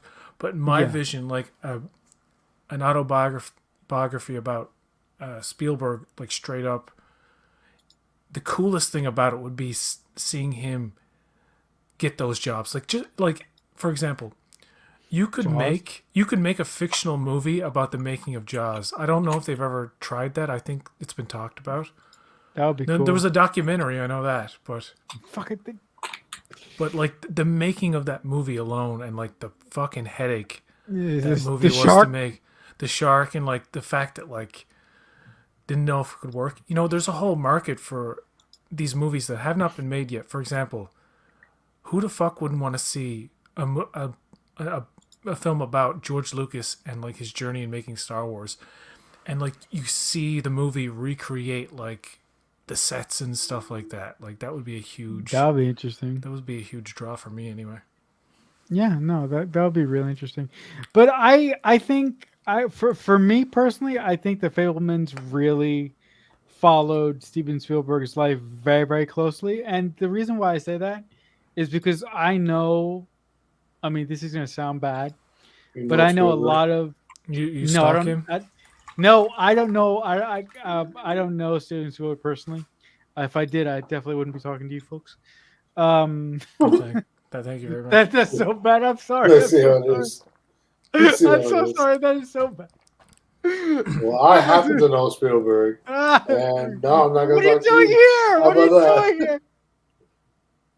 No, but seriously. I think the Fablemans does a wonderful job of retelling some of Steven Spielberg's most personal childhood memories in a fictional lens. I think, like, yeah, And the main point, like he got the support. Like he yeah, was that's right. Yeah, supported. Like he had the yeah, encouragement. yeah, he does. But like, Me, it was like, you can do anything you want, son. And then like 5 minutes later, you're nothing. It's like, okay, Get well, what a is job and it? get You're the fuck out confusing of the me. I'm a house. child who's going to be traumatized. What do you expect? yeah, I mean, as a kid, I was always supported to a point, but there was always this thing in the back of my parents' heads where they always supported me to a point, but they would get to a point where they would actually sit me down and say, "Hey, we love that you're a dreamer. We love that you reach for the stars, but at some point, you really have to take into account the things you can't do based on your disability." And I'm like, I commend them for putting that dreamer idea in my head, but but sometimes I recoil against them for saying, "Hey, you can't do this because you're disabled." And I'm like, "Why not?" There's always a kind of a resentment in somebody telling you can't do Yeah, something. yeah, but but with that being said, I'll always be thankful to, Kevin Williamson and Joss Whedon for making me into a nut bag, convincing me that I could write for TV because I'm No, bang. yeah, nut bag. First of all, I will never forgive Kevin Williamson for making me into a hopeless romantic because that shit sucks. How was that? How did that come about? From Dawson's Creek. Oh, Dawson's Yeah, Creek. no, I don't yeah, wanna no, wait. yeah, For that's right. last to be over, I want No, to but look, know now. Will I'll it tell you, be? no, but I'll tell you a really, really short story about how that happened. I won't So wait. no, I Go ahead. Go ahead. Tell me no, the it's fine. story right now. So I had just graduated high school, and I was sitting at home one day trying to find something to watch on TV, and I was flipping through the stations, and I came across this scene of this guy standing in the middle of the road, admitting his feelings to this girl that he had a crush on for the longest time, and it turned out to be Pacey admitting his feelings to Joey for the first time in the middle of the fucking road. And there was something about that scene that caught my eye, and I just kept watching the show. And the local station that I was watching Dawson's Creek on, at the end of the season, they would actually reverse and they would actually go back to the beginning and show the show from the very beginning. So I don't know if like there was something about that show. There was some magic in the way that Kevin wrote his characters, the way that the world was displayed. I just fell in love with the idea of becoming a writer and making movies.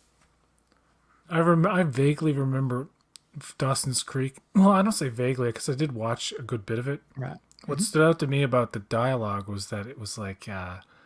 it stood out because it was intellectual and poetic, and it might not have necessarily been like realistic in terms of the way modern teenagers talk to each other, but it's kind of like that same thing with Deadwood.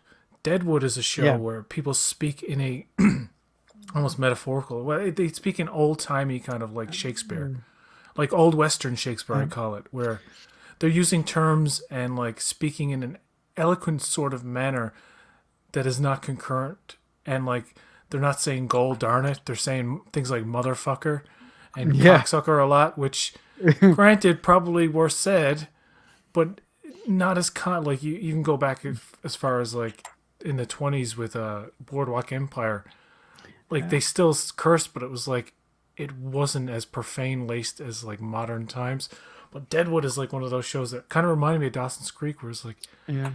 the dialogue is meant to be Heightened. kind of like roll off the tongue, poetic, kind of like Right. get all your points out. It's kind of Shakespeare, almost Shakespeare inspired, but not. I'm not saying Yeah. it is Shakespeare, but you know what I mean. No, it's not. Yeah. No, but the great thing about Dawson's Creek, is that like PJ said, the teenagers speak in such a way that they they s- they speak very intelligent. They speak very intelligently, and they all talk like they're 40.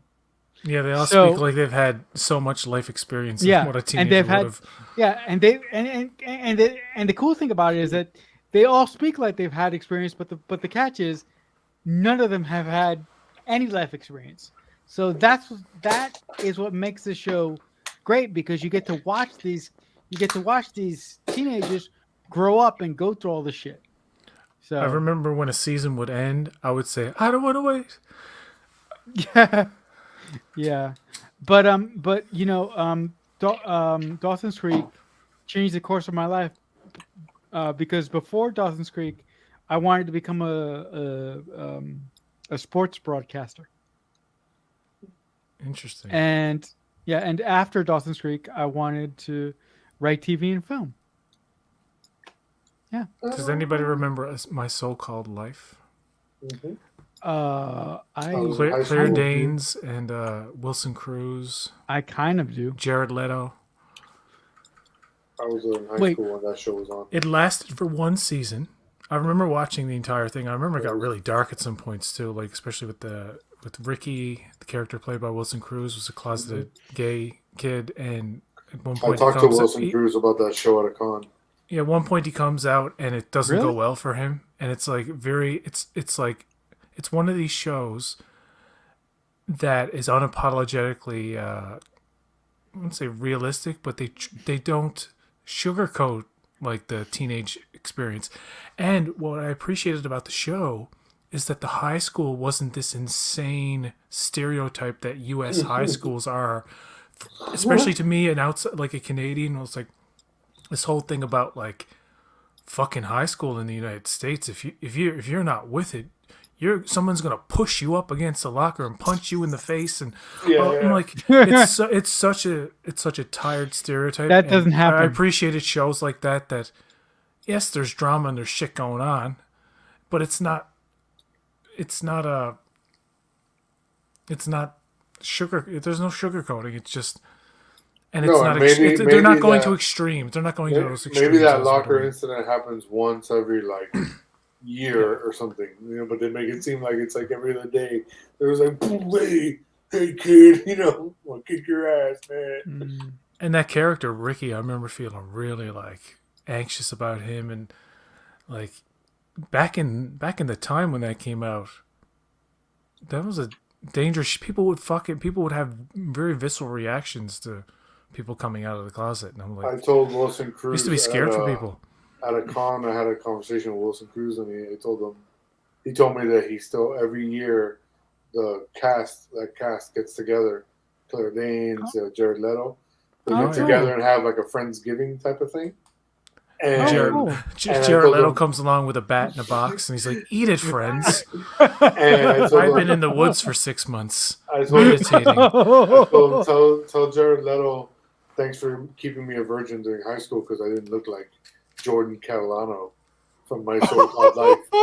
And Wilson Cruz started dying laughing, and he was like, "Yeah, that motherfucker kept me a virgin too." Because imagine trying to be next to his hotness all Oh my god! the time. You know what? I You know what? remember Jared Leto's character being really mopey. Yeah, Like- he was the He was just the kind of really fucking dark benign, and brooding. Emo guy. Yeah, he was but the he angel. but he turned out to be kind of like really cool, and he befriended Yeah. Ricky at one point, and I was like, "Oh, he's all right." You know what? You know what show is really good that only had one season? Freaks and Geeks. Yeah, absolutely. Pushing Freaks and Daisies. Geeks. That show was really, really good, man. What That show show were you was gonna? really good. What show were you gonna say? Ruben? What? No, you. No, I was gonna say Freaks and Geeks. Oh, you were gonna say. Okay. Yeah. Oh, I Yeah. said Pushing Daisies, Oh, yeah. That's no. which had less than one season. I think I've heard of I had a season broken up into two. Or something. Brian, yeah. Is that with the girl yeah. from a different world? No. Pushing Yeah, Daisies. no.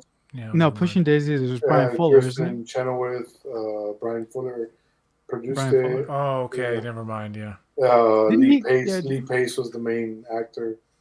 Mhm. I forget who the actress was. Her name. But she looks like Zoe Deschanel. Speaking about Brian Fuller. Rachel Brosnahan. That show Oh, was like if Tim Burton made a TV show. It was like a very stylized, surreal Who's kind the of girl world. from Westworld? Rachel. Rachel Rachel. Lee. No, Rachel no. Rachel Lee Cook. Wood. Wood. No, no. Evan Rachel Wood. Evan Rachel Rachel Wood. Evan Rachel Wood. Uh, I love Evan Rachel Brosnahan Wood. and Deschanel all look like they're like sisters. Like they should totally play sisters in a movie. If you put them all together in your head and you're like, holy shit, they do look like triplets. It's fucked up. Yeah, Zoe Deschanel, Rachel Brosnahan, and Evan Rachel Wood. There's a couple of pictures online of them. I'm going to bring it up while you guys talk. Just go ahead. Yeah, I'm a huge fan of Evan Rachel Wood. So much so that I cover her movie 13 coming up on the podcast. Yes, I really love Evan Rachel Wood. But speaking about Brian Fuller, Ruben, he is going to do a Friday the 13th TV series. Mm-hmm. I don't know how I feel about that. And the reason why I don't know how I feel about that is I think that Brian Fuller has difficulties working with people. Because every project that the guy does, he has problems. I don't I don't understand why he can't stay on a project and why he can't. Like, can you explain it to me? I don't get it. I mean, I don't know. He's done quite a few things. Yeah, That he's stayed on. yeah, I do. But recently he's been kind of like I mean, we all know the debacle with Discovery. That's not even worth talking about because that's ridiculous already.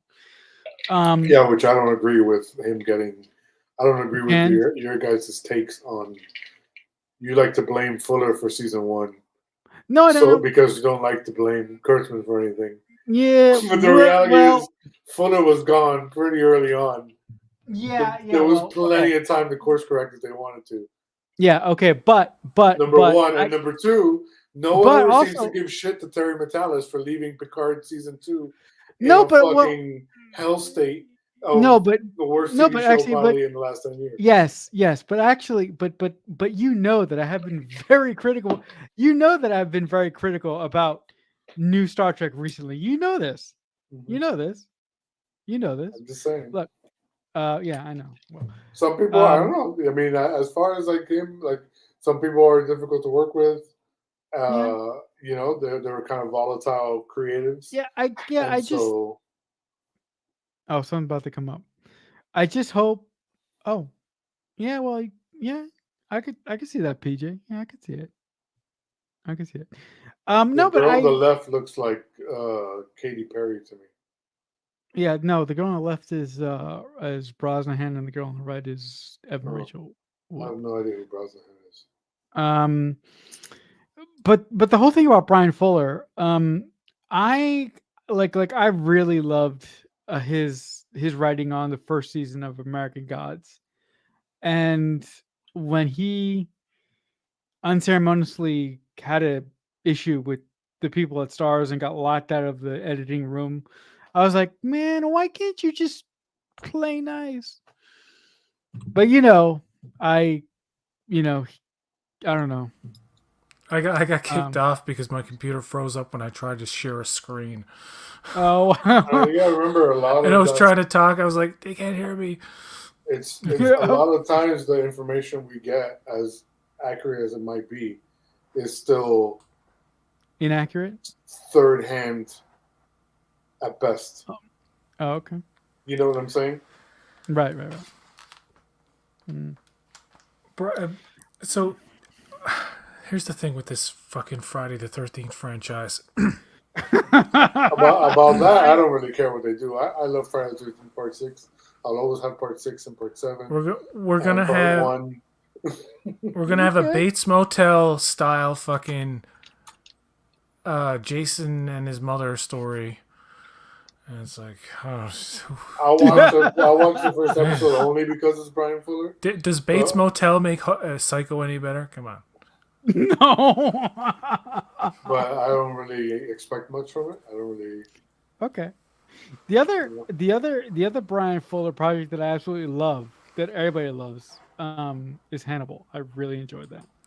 Hannibal is some of the ballsiest network television that has ever existed.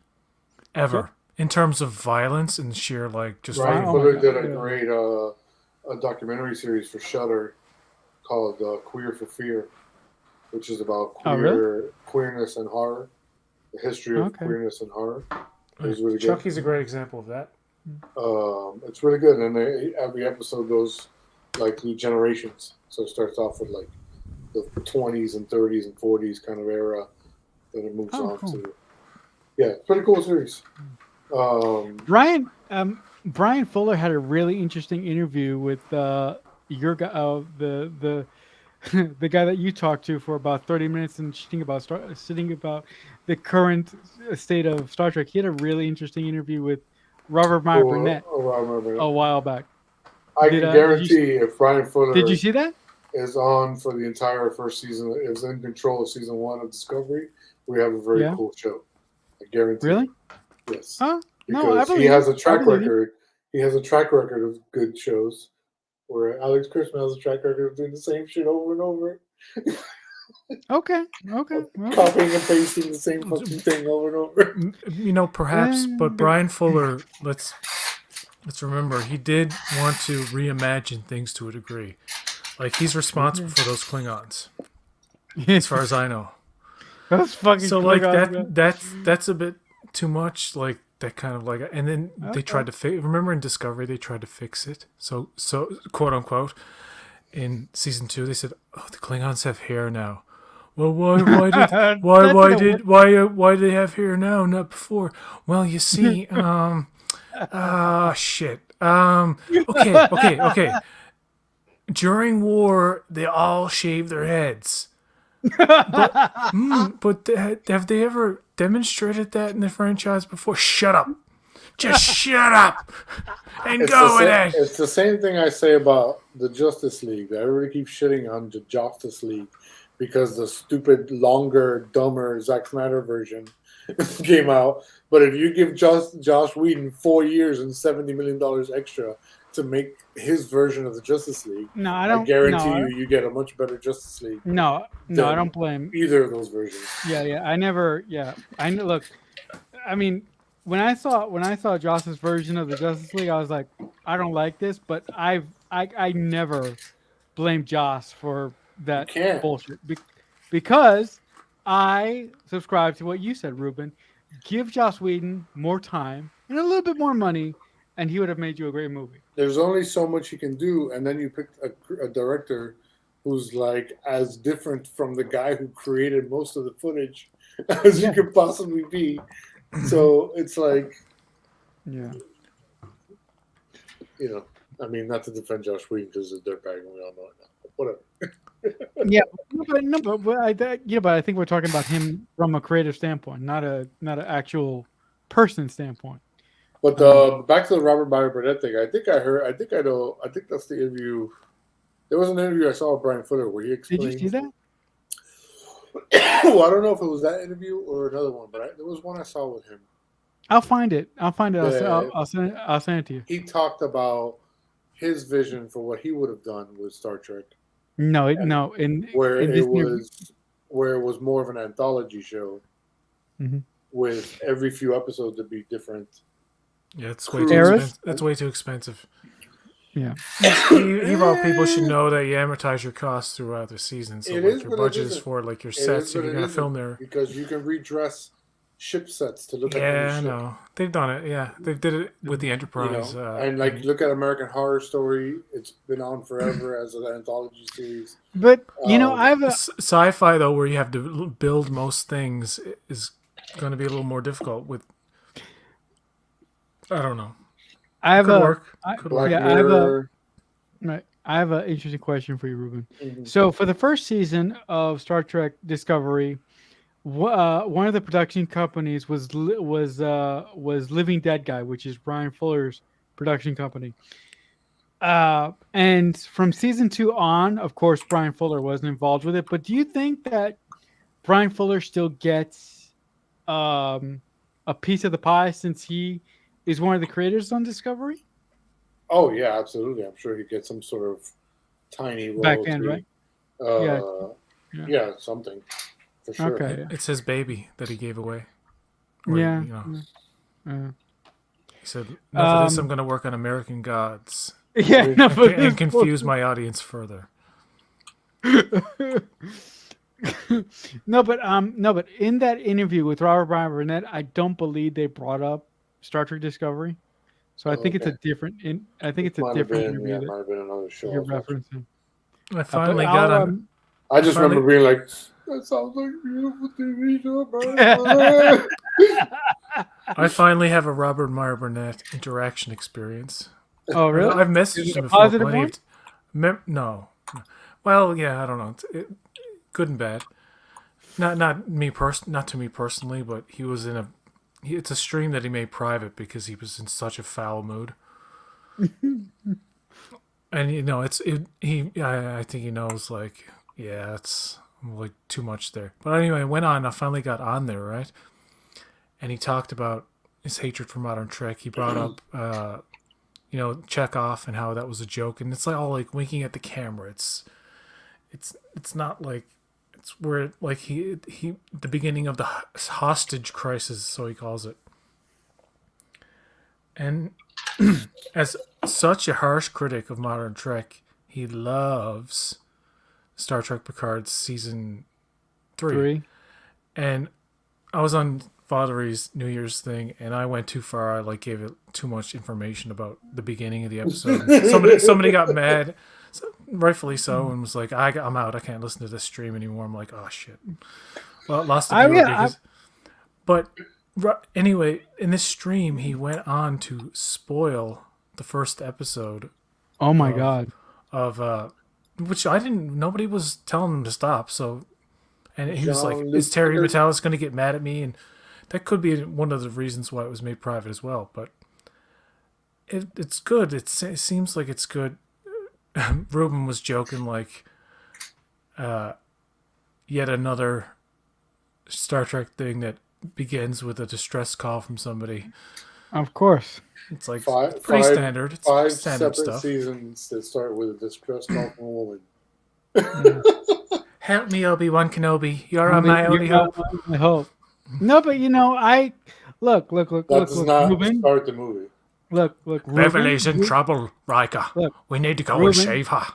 You would be Get happy to the launcher. because Anyway, you know what? I've made a decision that I really hate Star Trek Picard season 1. Season 2 is absolutely nonsensical bullshit. I don't like it either. So I've made a decision that if I do not love a new season of Star Trek, I will refuse to buy it. I will not buy it. So I'm getting better, Ruben, because I used to be a lot worse. Baby steps. Paramount Plus in Canada has the first 3 seasons of Discovery plus the first season of Picard. This is the first time. This is unprecedented. The first time that in one place you get all the movies, all of the Berman era Trek, and plus the Kelvin, plus now Kurtzman era Trek in one place that's never been done. And I think there's a time limit because Crave has exclusive streaming rights, which means like they get to do it first. So you have to wait a year or so for like the seasons to go on the Canadian version of Paramount Plus. But the picture quality is so superior to Crave. And Crave has this like fuzzy kind of streaming quality. It's not good. Anytime you want to watch anything that's in really good quality, it has to be 4K, and really then it's just really good HD. Mm-hmm. But on Paramount Plus, Yeah. I just started rewatching the first season of Picard. Just because it looks so much better. And you know what? I'm in the fourth episode, and knowing what I know now, it's a lot better than season 2. I gotta tell you. I'm actually. It's like, what's that syndrome? Stockholm syndrome kind of deal, where I'm like, oh, this less worse thing is enjoyable now, and Oh, I mean, yeah. season 1 is fucking a masterpiece by comparison to season 2. Season 2 is like so insanely The first 3 episodes of season 2 nonsensical. I still like though. Like I still like the first episode of season 1. I like the Yeah, I very mean, last episode of season 1, even though it's like yeah, I just for mean, the absurdity and stupidness of it, and like yeah, it's I just mean, it goes all out, but it doesn't land right. I when it comes to Picard, the only episodes that I can stand from season 1 of Picard, I really like. I think the pilot is fine. The pilot's fine, and I see They should Ruben. put that on the DVD box. Your The pilot. pilot is fine. See Ruben. I'm really stretching here. So the the pilot is okay, and I really like episode 7. Nepenthe when the Rikers come in. Oh, and they make pizza? That's great. Yeah, that's good. That's like- riveting And, fucking television. Right there. and also, I really like the first episode of season 1 of Picard, but that's it. After that, I go, what the? Oh my god! You know, Ugh. you remember the 3rd episode of season 1 when we meet Raffi and Vasquez rocks? in a trailer? You could do a compilation of all the times Patrick Stewart in that episode says Raffi. It's like Raffi, Raffi, Yeah, Raffi, Ricky game. Raffi, come back, Raffi. It's like, and she's like, JL, get away from me. He's like, Oh my Raffi.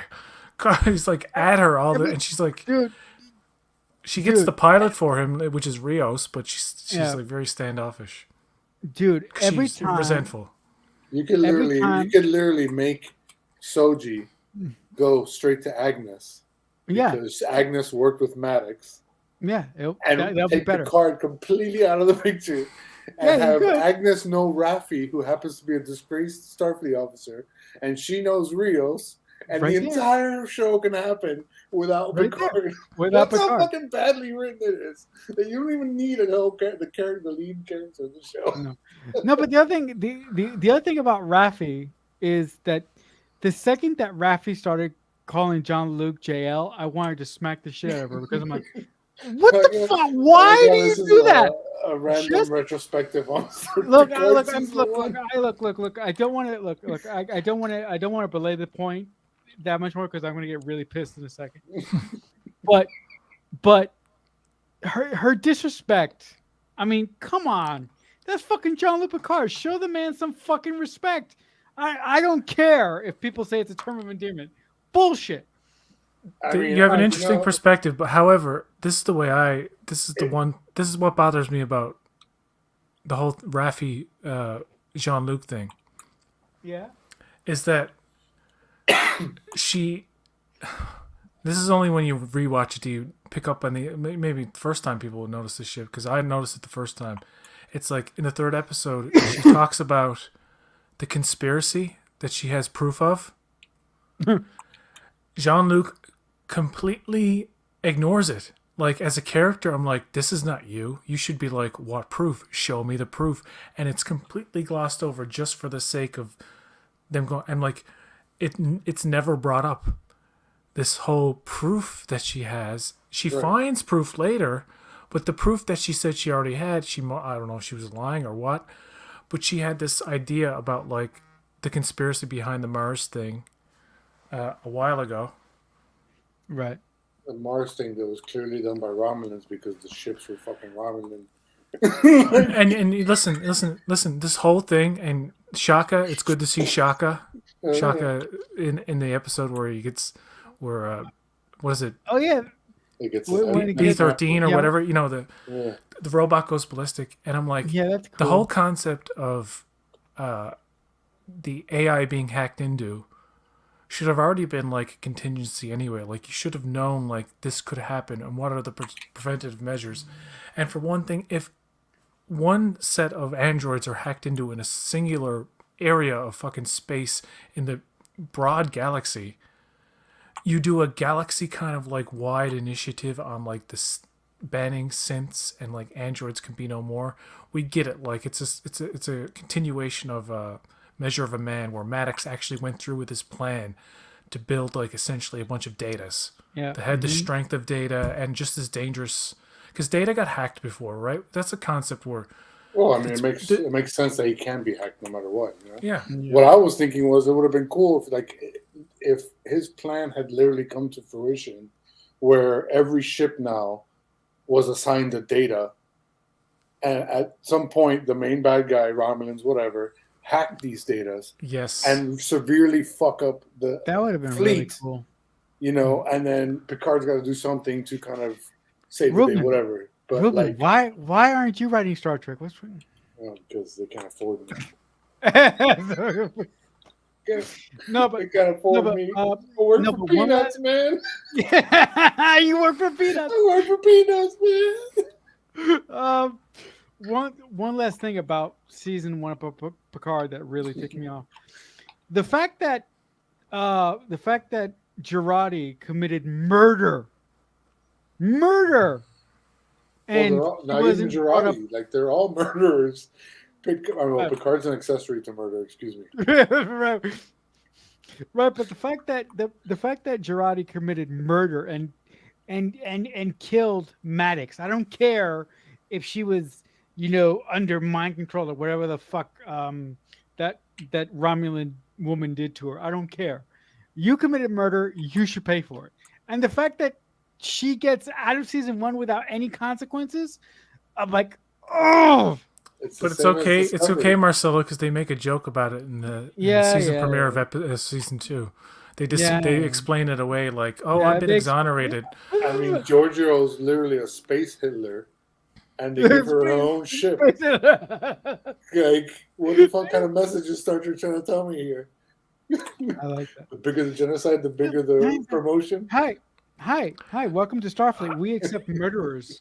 But since I've recently watched the early episodes in season 1, I remember like the mystery of Maddox. Like, we got to find Maddox, and that was so anticlimactic, unfulfilling. And just J.J. Abrams mystery box bullshit. He comes along and he's just instantly killed for the sake of fucking drama. And I don't hate Girardi. I like Alison Pill. She does a great job. Alison Pill's a really good actress. But it's like it's the same problem I have with how they treat Raffi. Here on this ship, La Serena, right? You have a rogue captain who's like starts off with blades and he's cool. I like Rios. He's fine. Then you have he's the only non-murderer. And I guess Raffi isn't a murderer, but she's a fucking mom who abandoned her kid. An alcoholic, drug addict who abandoned her child, and that's never mentioned again for the rest of the series. I have no problem with them dealing with characters who are suffering from substance abuse or any of this shit, because I still believe it can go on in that time, right? Like hundreds of years from now.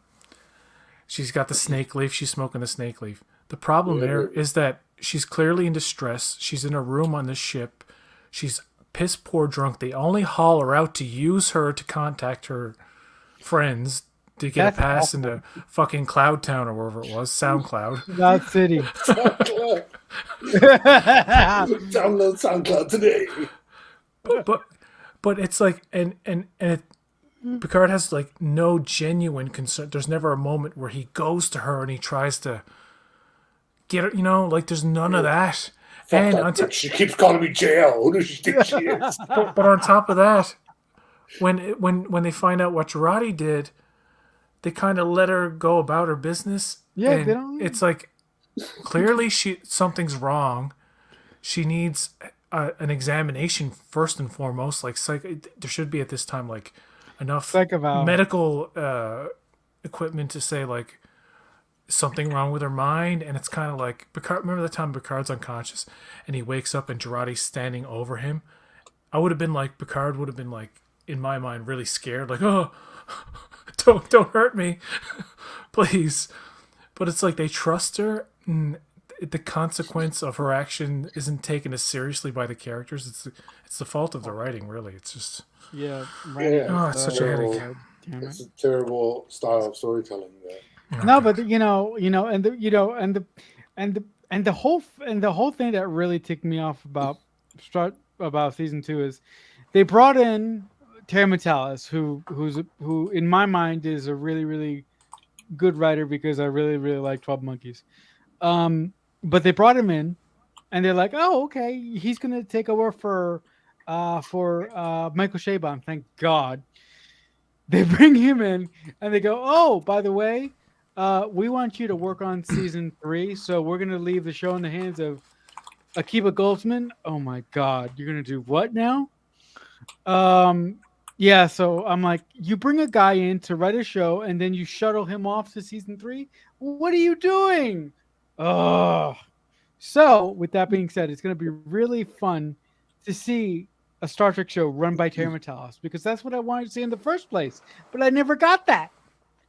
Ugh. I want to see Board Queen eating batteries. There should be a deleted scene where she's eating the batteries. Like she's just sitting there like, yummy batteries. Oh my Like the God. Cookie Monster. Yeah. Oh god. Oh my God. That's just an impromptu retrospective on Picard. Yeah, I'm sorry. When does season 3 Did I bring this up? Fuck. February February. 16th. February 16th. February 16th. I have hope. I have hope because I pray that Terry Metalis doesn't fuck up. Oh God. I have Please zero. don't. Zero. I know. I With know. my eyes, I've I seen know. the trailer, and that's all I need to see. Okay. All right. Well, okay. Well. Murder well. Trek continues. Well, look. If I don't like it, I have 2 people to complain to. One of my best friends and you, so I'm covered. Yeah. I hope Strange I New have World hope. season 2 starts off with a distressed coffin woman. Oh, by the They way, should just make it a running gag now and just do it every they season. should. Fuck it. Like they're not even. Fuck it. Why think of something new? Who cares? Oh, by the way, Isn't that the beginning of a lot of conflicts like that? Like military and otherwise, it's like somebody's in trouble somewhere. We're I mean, stressing. it's certainly an easy conflict to use. Yeah. That's for sure. And doing it It's- 5 yeah, times yeah, in like you know 5 years. You know what? It's a easy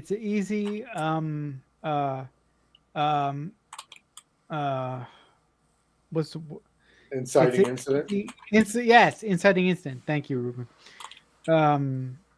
Yeah. So I can confirm the location of Praxis, but I cannot confirm its existence. what? There has been an incident. You know my favorite line in Star Trek 6? What? Where I'm paraphrasing the first part. It was like, but Sulu was like, "We need more warp power," and the guy's like, "We'll fly her apart, sir." And he's like, "Fly her apart then." Fly apart. I fucking love that line. I love it. Fly apart. No, Fly her actually, apart then. Yeah, of all the So original beautifully shot, well acted, Yes, nice okay. lighting. Yeah. of all the original Trek films, like I mean my favorite Trek film of all time is Star Trek 6. So I love that movie so much. Another one is don't wait for the translation. Answer me now. That's me now. I never. Like, well, wait, I don't speak Klingon. I gotta wait for I don't speak Klingon. Can you guess my favorite line from part 4? Suck all the dicks. Check off. Oh, sorry, different movie. Totally different Star Trek movie. Captain, there'll be whales here. Captain. Actually, double dumbass on you is a really good line. I like when he's like the little beasties seem happy, or something like that. Mhm. When he's got the whales in there. Also, I like what is exact change. Yeah. Also, when Uhura and Chekhov are trying to get directions to find the to find We're looking for Alameda? the nuclear vessels Wessels in Alameda. in Alameda. Where is Alameda? I was like, yeah, that's so fun. I was kind of. I remember seeing it and being shocked by the use of the R word in a Star Trek movie. Is he some kind of R word or something? I'm like, wow, he's calling Chekhov an R word? Wow, that's something I didn't expect. Different times, I guess, you know. Also, also a really fun line is when And now I'd be like, is he a rutabaga? is he a rutabaga? That's what you're Also- watching now. Yeah. Also a really fun sequence is when Kirk, Bones, and they go into the hospital. Yeah. And Bones is seeing all the state of medicine, and he's having a heart attack. He's like, "Jesus, Jim, this is like the Dark Ages." It's like I it's like the when he Spanish gives- Inquisition. I like the lady, Yeah, the Spanish. the lady that he gives the pills to, and she gets new kidneys. Yeah, She's right. like, She's like, Doctor gave me a pill and it grew new kidneys. Yeah. Could you imagine that dude irrevocably changed the fucking future? How do you know he didn't invent This woman was probably kept in a fucking dungeon for the rest of her life, being experimented on, all because of Bones. She's like, Also, yeah. Also, like she PJ was just the said, first fucking genetic like con super being. also, like That's how PJ it said started. with the transparent aluminum. How do we know that they didn't invent the damn thing? You should know. You studied history in your time, right? You should know Yeah. who invented this shit. I like when the guy freaks out and he's like, "Not now!" Madeline frightens the shit out of her. She's like, "Whoa, dude!" He's like, hey man, I'm getting paid enough to deal with that shit. Yeah. I like when Scotty goes, "Well, I've come millions of miles." The guy's like, "No, thousands of miles." And he talks Yeah, to the mouse too. Hello, Yeah, computer. yeah. How quaint. Of all the original Star Trek feature films, the most accessible one for someone to get into Star Trek is The Voyage Home. That's the most accessible easily. one.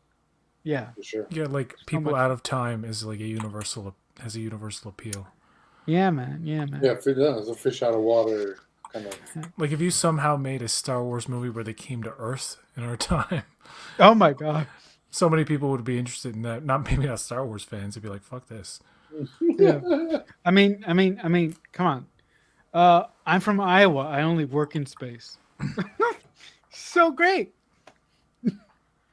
By the way, we I should do a watch along with Star Trek 4. I think I'm gonna make one. I think I should do that. Of, Star Trek 4? Yeah. The Vita I mean- Home. Yeah, the Voyage Home. So I think on the anniversary of each movie this year, you should do a watch along probably. or the release date. Even though Yeah. Well. Yeah. some of them might have I been should. released close to each other. Yeah. Well, Khan turned 40 last year. I'll look it up. God! Khan. Actually, throughout the years, I know I'm going to sound crazy, but throughout the years, I've begun to really feel sympathetic about the Final Frontier. I don't know whether or not I'm drunk. I'm like, you know what? This movie is bad, but for some reason I can still watch it. I don't know why. That's part 5? Yeah, the Final Frontier, like when with Spock's half brother Cybok. Yeah. Oh, I forgot it was Final Frontier. Yeah. I I have a haven't seen it in a fondness while. I have a fondness for that movie now that I didn't when I was younger. I love the horse stuff when he says "hold your horse" and Vulcan neck pinches the horse. I like the crazy 3-titted cat lady that he throws in the fish tank. It's just a bizarre kind of like William Shatnerish kind of romp, and that stuff with Uhura luring the dudes and doing the moon dance. It's like that's fun. these are classic moments in an otherwise just mediocre film, but it has a great antagonist. I like Cybok. And soon enough they're going to ruin him in the second season of when they're lured to Cybok by a distress call from a woman. Now, granted, now they could do him justice. Yeah, there's the distress call They from could. Cybok. They could. That's how the second season starts. With a distress Also- call from Cybok. You serious? Also, also, Or maybe I don't know. I Oh, don't know. okay. I'm 'Cause guessing. I know you know things sometimes. So, are you Also- serious? also the concept that they discuss in part 5 is really interesting. I just don't think it was executed rather well. I think it was What, like the executed. search for God or whatever? Yeah. The search for God and the search for meaning and stuff like that. I love that whole Yeah. sequence when you see Spock being born. You see, well, I have a memory of that. I don't know. You see Bones and his dad, and Mhm. you see Kirk's refusal to buy into it. He's like, "I need my pain. No, I love that I shit." need You my know what I pain. mean? And I like how sorry. Cybok is a sympathetic antagonist. Like I never feel any malice or like kind of like bad feelings toward the character anytime I watch the movie. Christopher Lee in 6 or Oh, Ricardo Montalban in 2. Like you feel like fucking yeah. they're formidable villains that you're kind of like, even though you know the outcome, Afraid you're of. kind of, and you're afraid of.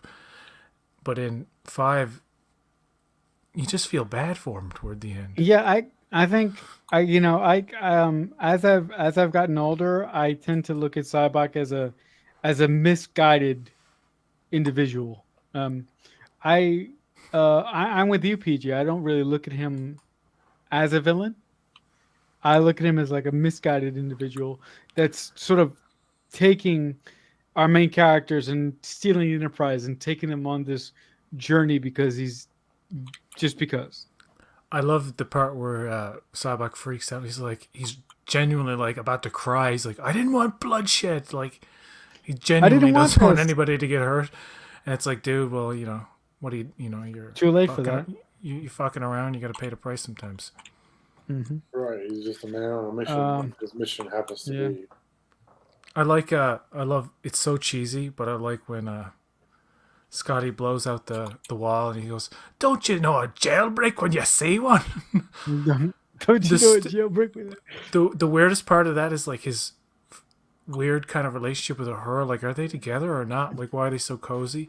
Are they? That stupid part where he walks and He he bumps hits his head? off and falls So down. I was stupid. like, oh, So dumb. I see. Also, Nemesis there's is still worse. Which one was Nemesis? This 10. oh The last oh my God. TNG movie where Oh Data my dies. God. Oh no, but not wait. No, the worst one is the one before that one. Data dies, but we find out he's been in like a hellish purgatory A hellish purgatory. in which he wants to fucking die. Like, it's Why? so depressing. But I really love that part where Issa Brione sings Why Blue would you ever Skies. think that was a good idea? That's a great come on, moment. dude. That part where she's singing Blue Skies and they're taking out like they're killing him. It's like, Yeah, wow, this is so sad. And he's fading. He's turned into an old man and he's fading away. Oh my God. It's like, oh, it's sad. Like, it's kind of like how bad season 2 is. But by the time Q gets to Picard, he's like, you matter to me. And fucking I Q don't dies. care. You're like, oh, fuck you. You got me, you cheap bastards. Did not get me at all. With that. I know, Just- but just no. I can I dislike would- something and buy into some of the bullshit. I think I was laughing too hard to hear the dialogue.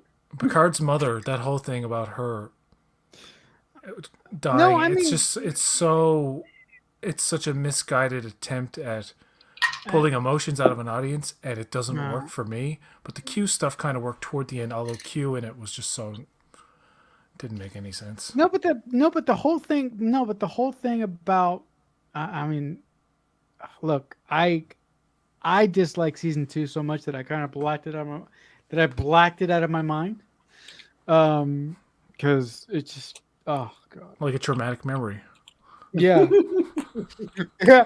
But the whole thing about season 2 is like, I would have preferred it if Q was like the was like he was presented as the villain of season 2 for most of it, and we found out that he was like being exiled from the Q continuum, and that's the reason why he was going all hopped up crazy, doing all this crazy, time travel bullshit.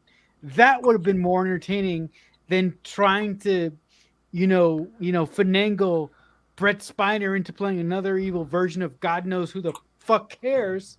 Like, why? But And the other no, thing, in the end, they explain why Q's doing what he's doing, because he right, just wants to, and that's the right. whole reason for the entire No, plot. no, And then Will no, Wheaton shows up out of nowhere, and is no, like, that's bullshit. "Hey, That's not. I'm Wesley, and hey, Issa Briones, come with me, and we'll have Oh, adventures in a no, spin-off that won't happen." no. The other thing. Oh, I'm joking. The other thing. Half of the sorry, this is the last thing I'm going to say about it. Go ahead. Half of the characters in season 2 of Picard don't fucking need to be there. They don't need to be there. Laris Oh, as the Watcher or whatever. What the fuck was that? I still don't know what that was. I couldn't. It's not nonsense. Why is it her? I still don't understand why. Like 10 years from now, we're gonna be on the stream and be like, The board. Why did they do that?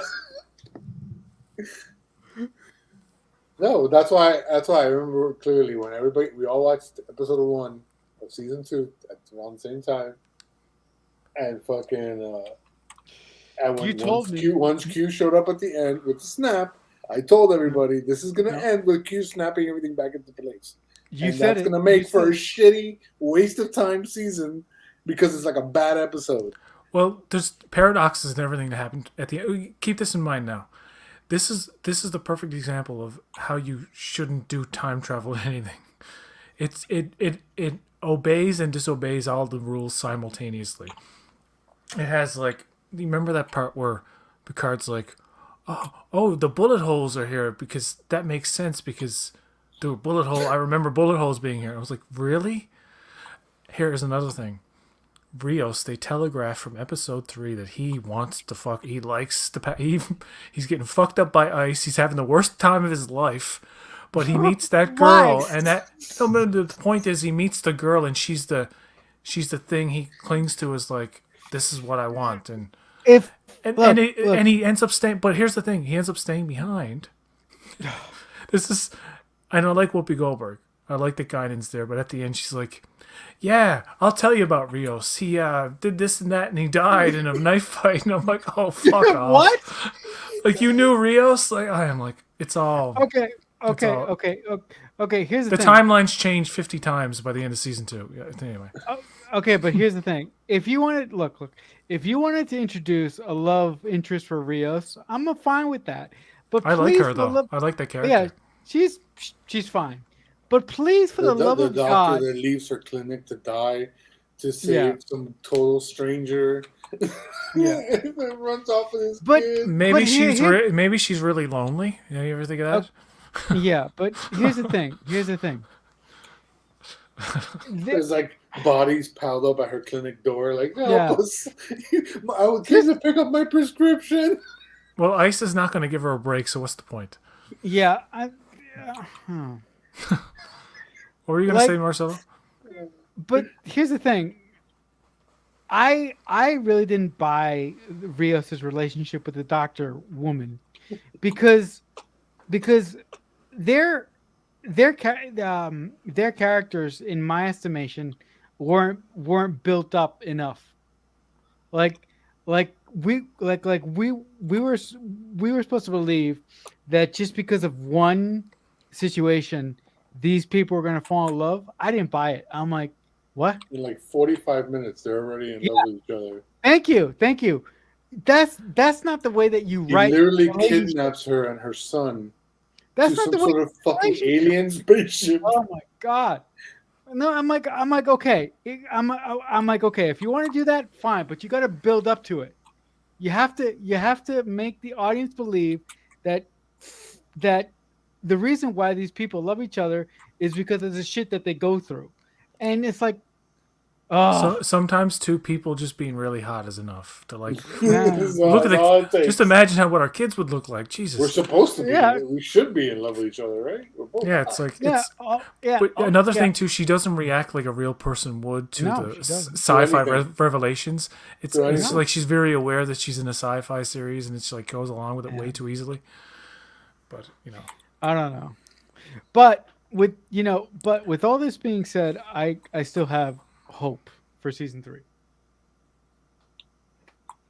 yeah, I don't know They- why, but I do. they got rid of most of the cast, so yeah. Yeah, that's joke. why. I like the actors. I think they're fine. Oh. No, but you know what? I don't blame the actors for any of Picard's misgivings or shortcomings. I blame Michael Chabon, Alex Kurtzman. There you go, Ruben. I blame my guy. I thought that was it. You were just gonna blame Michael Chabon. No. No. I blame Michael Chabon, Alex Kurtzman, and Akiva Goldsman. I blame those guys for the failure of Picard because they're the ones responsible. They're the ones fucking writing the show. There's a lack of competency in terms of like franchise properties, and they don't live up to the franchise hype like Star Wars. No, they don't. It came out of the gate so strong with those first 3 movies that the prequels didn't live up, but they become their own kind of thing now, where there's an appreciation for more now than ever. There's people who grew up with them as kids. Yeah. But then they See them in a different sort of then way. they made the attempt with let's do the first live action Star Wars TV series in The Mandalorian. And That was it awesome. It was reasonable. Some people don't like it. Fine. I thought it was impressive. Season 2 was pretty good too. That was awesome. Then you get what was after that? Book of Boba Fett. Kenobi. Oh God. And Kenobi, which I appreciate the attempt. doesn't quite work as isn't up to the standard that I expect good Star Wars. And the prequel trilogy is not so great either, even though I have an appreciation for Last Jedi probably more than the other two. But here's the thing. Andor comes along. And you're like, oh, this is what it should be. This is the level that any show, let alone a fucking Star Wars or a sci-fi show, should be at. If you're going to have a series that is a prequel to a prequel, it's literally like the prequel to Rogue One, which is a prequel to A New Hope. How do you generate interest in that story? How you do it? You make it perfectly clear how the Empire's shittiness affects people on multiple levels. It is literally the Wire of the Star Wars shows in terms of how it treats the broad spectrum of characters. It does focus on certain ones. But sometimes Diego Luna isn't in an episode all that much. Like, they have the cojones to fucking go and explore other characters that you actually fucking care about. Ancillary, there's one girl in it who goes through some shit, and by the end of it, she's all fucked up and traumatized. And She's fucked up. You feel so bad for her, and you're like, man, she was such a sweet girl. It's like, how is she getting? I don't know if she probably recovers or something, but I don't know. No, but But great- I mean, look, great I mean, series. Andy Serkis, oh my god, he should get a fucking Emmy win for that performance alone. the speech. And And with the way his story, I don't want to ruin it for Ruben, but the way his story concludes is fucking heartbreaking. It's heartbreaking. Andor didn't work for me like it worked for a lot of people. But with that being said, the one thing that I really liked about the way that Terry Gilliam, I think his name is, approached it, he was like, guys, I just need to tell you up front, I'm not a Star Wars guy at all. And I think that really helped him, sort of write the series in a way. Stellan Skarsgård has some of the best speeches you will ever hear in a Star Wars about like what the rebellion means and what you must sacrifice, and the fact that being in the rebellion means you you are likely not going to be around to see the result of your fucking sacrifice Of your efforts, yeah. of your efforts, Of your efforts. and like that's Yeah, part of the game, so to speak. And yeah, I mean that. Yeah, I mean I don't want to spoil it, but that one section where he's talking to that one guy on a catwalk where he makes that big moment. This is a great moment. oh yes, the big Yeah, speech. It's the big probably speech. it's probably the best Star Wars speech ever. Maybe, I don't know. It's pretty good. I Eh, don't know if it was the best possible. thing. It's not the most quotable thing, but it's a very well written The kind other, of like yeah, monologue. the other Star Trek series that I'm really looking forward to is the Acolyte.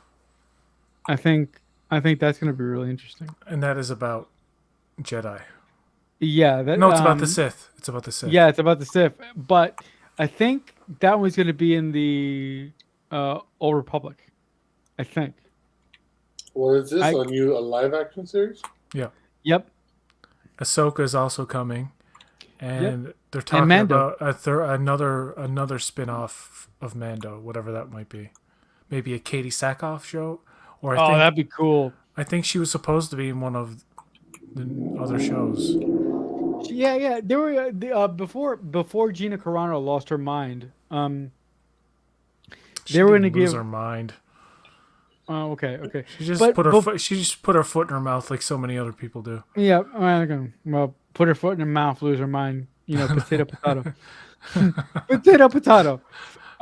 Before Gina Carano put her foot in her mouth, they were going to give her a Fenless Rangers TV series, weren't they? Yeah. I think they were about to do that. Fenris Range, that's Star Trek. Not Fenris Rangers. Sorry. What's whatever the it's show? called that she was part of. Yeah, I Help forget me the out, name. guys. I know Yeah. what you mean, Rebel but if something or Yeah. So I think that's the show that Katie Sackhoff was going to be a part of. But if they want to give Katie Sackhoff her own TV show about Bo-Katan, I would be 100% down for that. you know what's cool about Andor as well? They get into politics in a way that's not boring. It's intriguing. Like No, it's not, yeah. Is it Mon Mothma, right? Mon Mothma, yeah.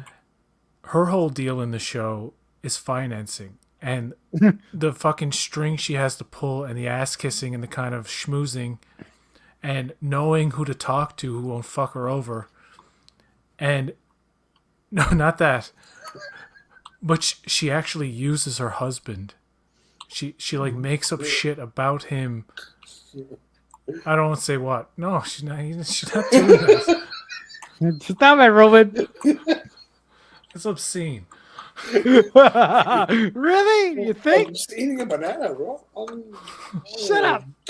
You're sucking out a popsicle. Anyway.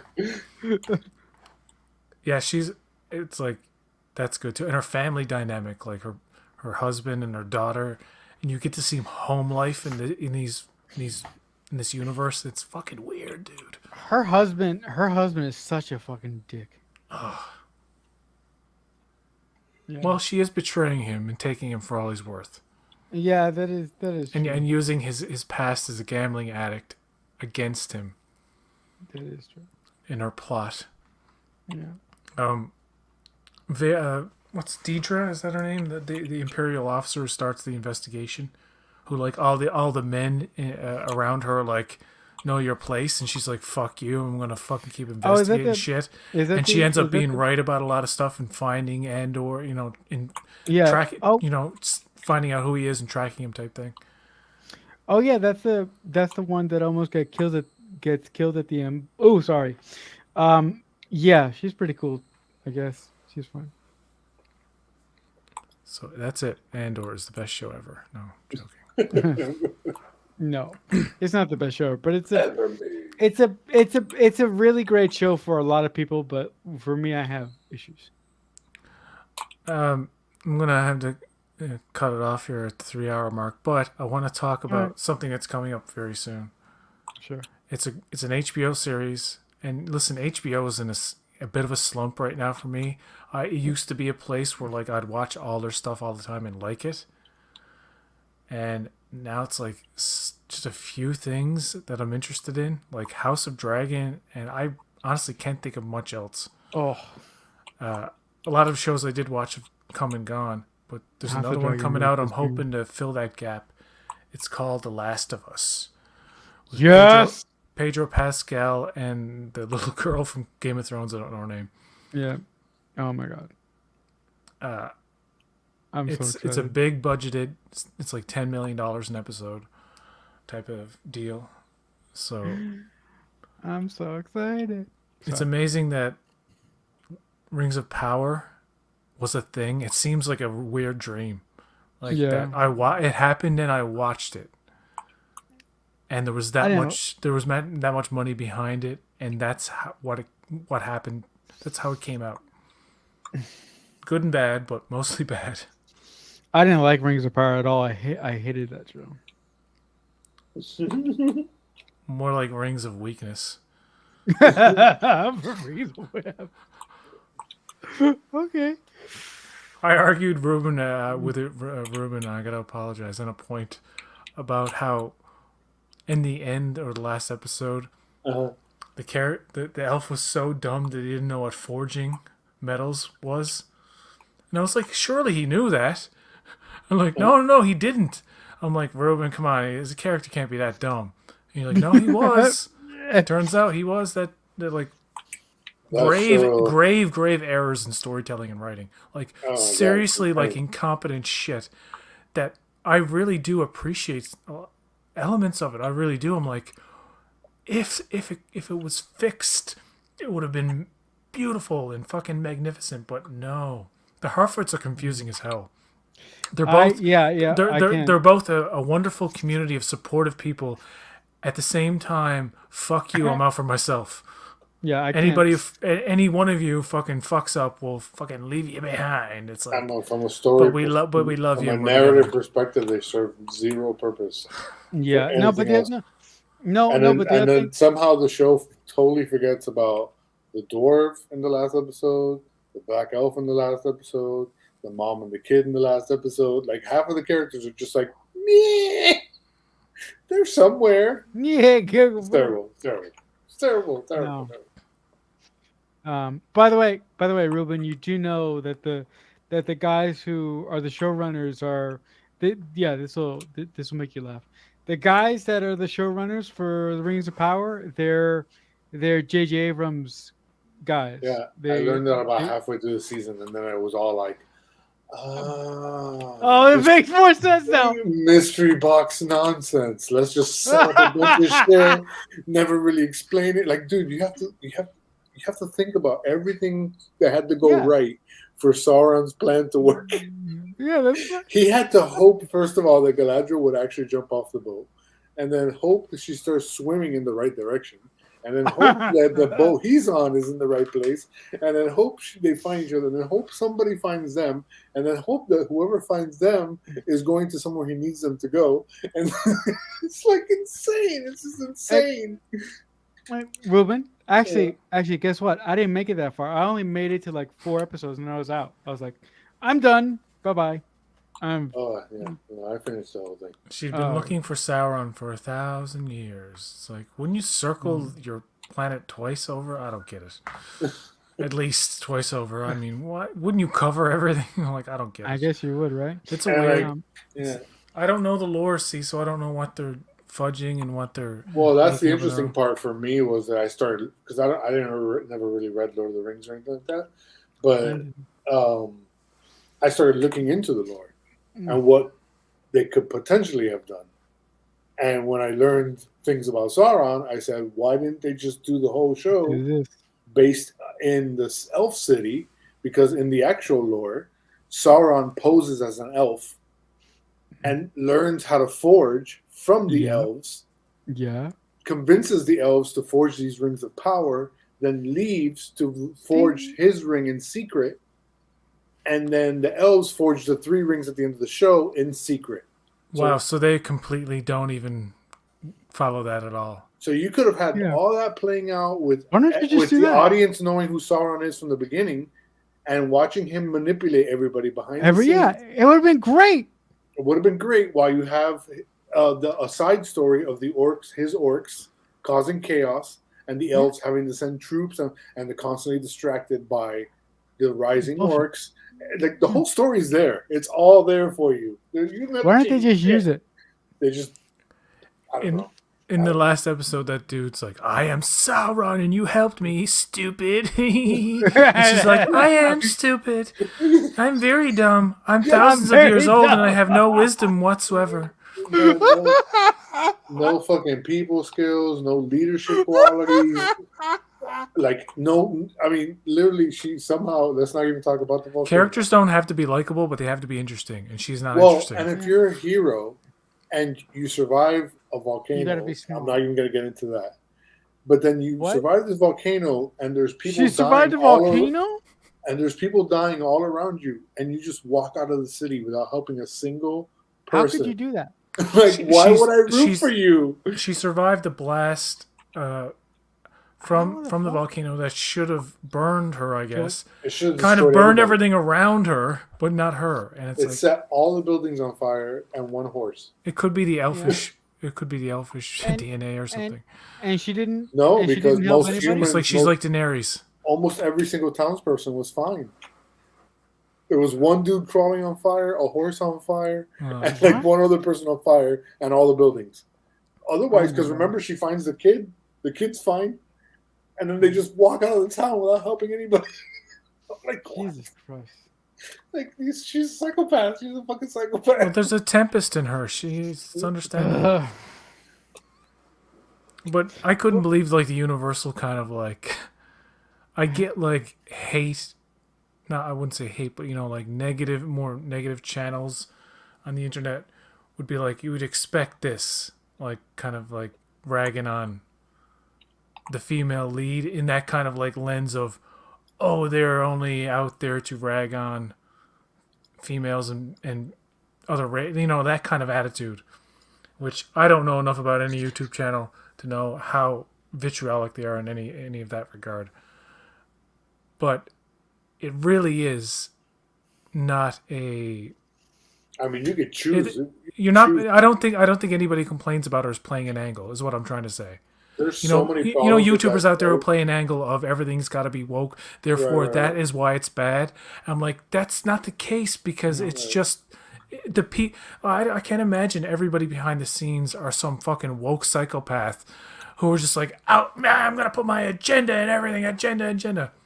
If the showrunners want to say we want to have diversity in the casting of Rings of Power, it shouldn't be a problem. But it is for some people, and they say that I don't agree with this whole thing of that's the reason it's bad. It's like inherently no. bad, right? No, that's No, not the no. reason. That's not the reason the show's bad. But with that argument, you're dismissing every show or movie that had significant diversity that was fucking fantastic. They don't ever complain about those things, do they? It's like House of Dragon. Oh, this looks woke, and then they watch it and they're like, "Well, I like it." Well, what happened to your woke argument? I was like, I guess I was wrong then. That Maybe you Rings were of wrong. Power has so many fundamental problems Issues with it. throughout the entire series that it's almost incredible. Like it's just like no, there's no sense of time. There's only one moment where they give you a sense of time, and that's when you see that tower half constructed, and you're like, okay, time's passed and the tower's being constructed. That's it. No sense of space, no sense of distance. Like there's no sense of the world building. But Things are just like happening for the sake of happening. Like why? Like there's so many weird like Sauron. So somebody built this dam, and the dam has a keyhole, and the key is a magical sword that's broken. What? That needs blood to grow to be the Oh key. my god. But why would you even build a dam to flood this valley? And if all you need to do is flood the valley, you don't need the key. You can have all that out of the story. You can just blow up the dam. so you just described in great detail all the woke politics, Oh yeah. didn't you? No, yeah. But Water is I just want to ask, do you agree that is a lazy argument nowadays? I'm really getting sick of Oh hearing no, this. for sure. A lot of channels I've seen, like, and some people who have good, interesting insight on things, and then they devolve at some point to the woke part. And That's a great point because a lot of people out there and I will not name names because I don't want to bring. I'm not. Yeah, fuck that. But you know, you can surmise like the types of people I'm talking about. I'm not saying people are good or bad. I'm just saying it's sad to me when I give certain channels a chance. I'm like, they seem to be the only one talking about this particular thing that I'm interested in this early Right, and because they're in this usually like particular really on way, it really quick, right? right? So I'm like, I'll take a look. Ah, good point, good point. Oh, you're actually making some. Oh, fuck, no, not that. No, no, yeah, don't go there. Don't. Oh, you're going there. It's Okay, like okay. Yeah. They ruin it. they ruin it with like, uh, I forget his name. He's a ginger kind of fella. Dave Cullen, I think his name is. Oh, okay, yeah. A couple of times I've like watched his stuff and I've been like, oh, you make it, and then he gets really sensitive about like males are being like betafied type of that deal where like Yeah, men can't be men. men Well, can't be men and women are kind of taking over What the like hell? it's like what. What the hell? man, it's weird to me because it's like like what movies are you watching? Because I still see 98% of movies starring white men. I don't see much of a difference nowadays. It's yeah, and it's like the weird argument of they're forcing diversity down the throats of and they're forcing an agenda. It's like Like it's gone from like 98.9% to 98.6%. Like, and they're complaining.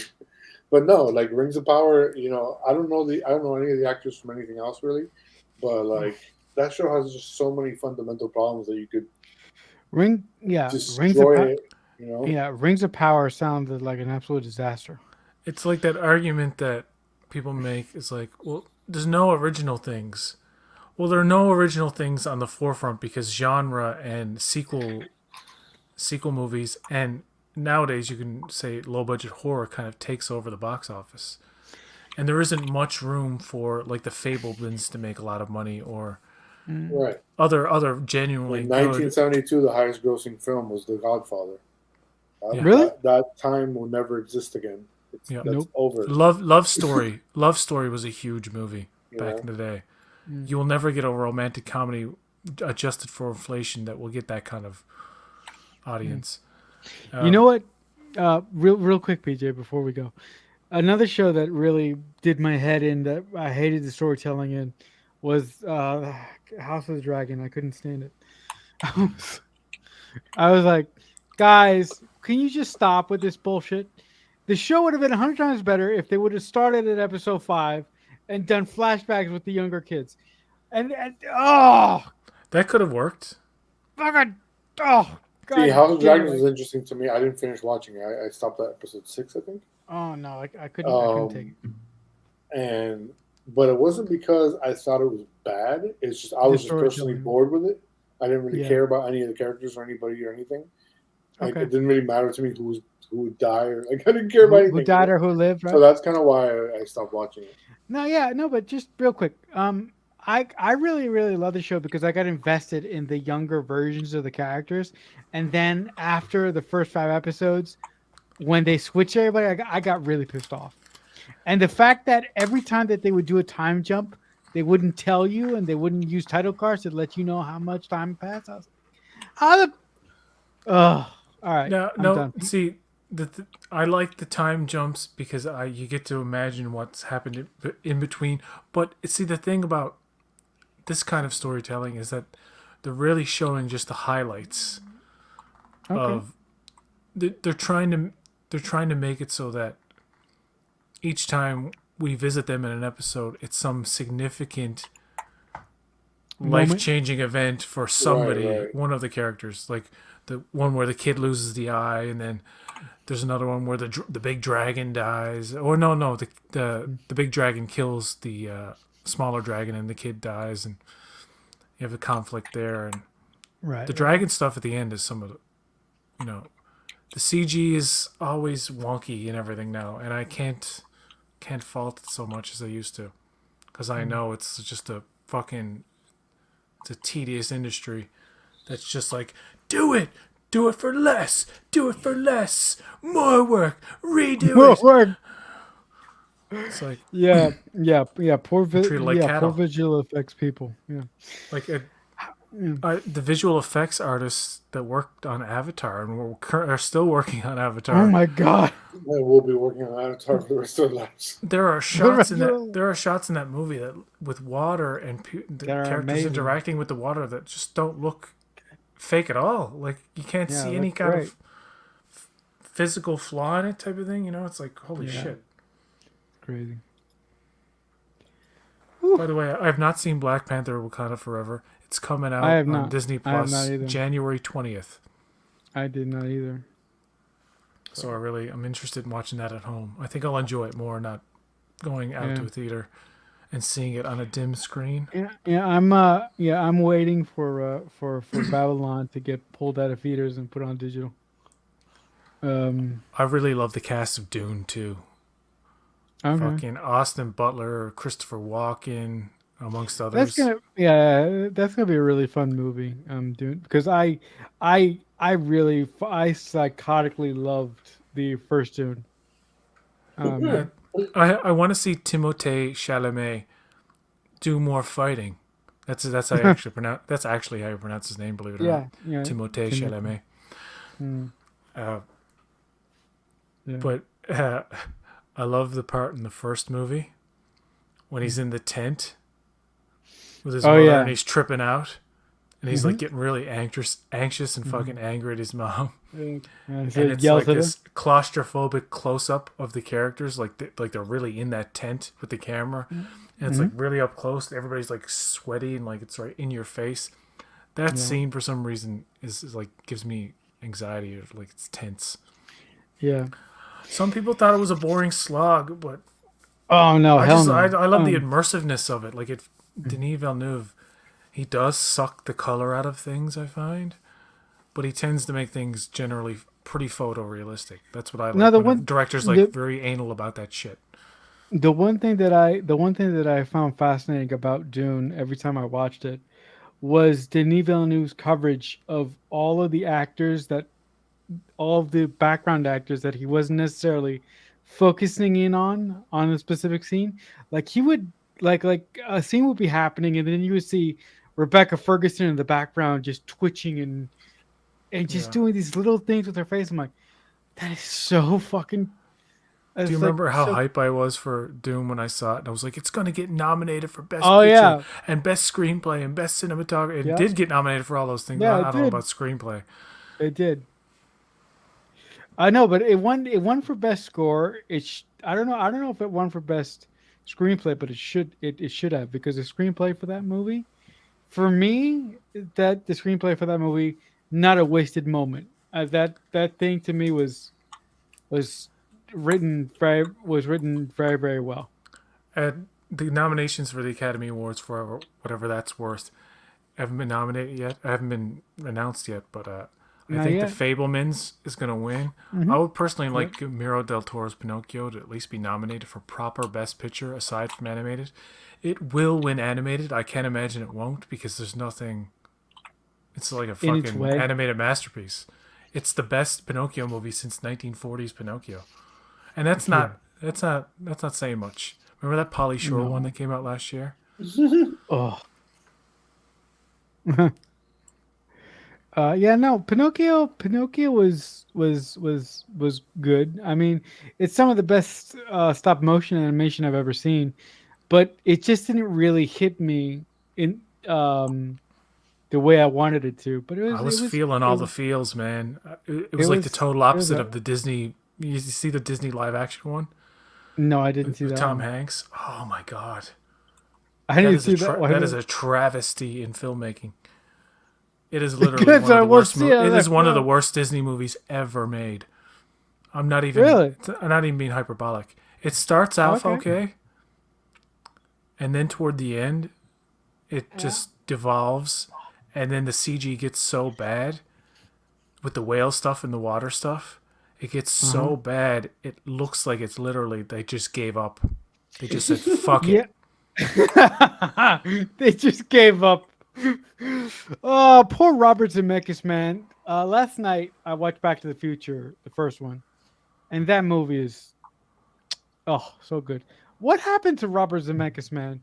He did Back to the Future, Castaway. What the fuck happened to that guy? I love that movie when Oh, Marty's like, "Oh, heavy man," and then Doc is like, "Is there something wrong with the gravitational pull?" There's no pull.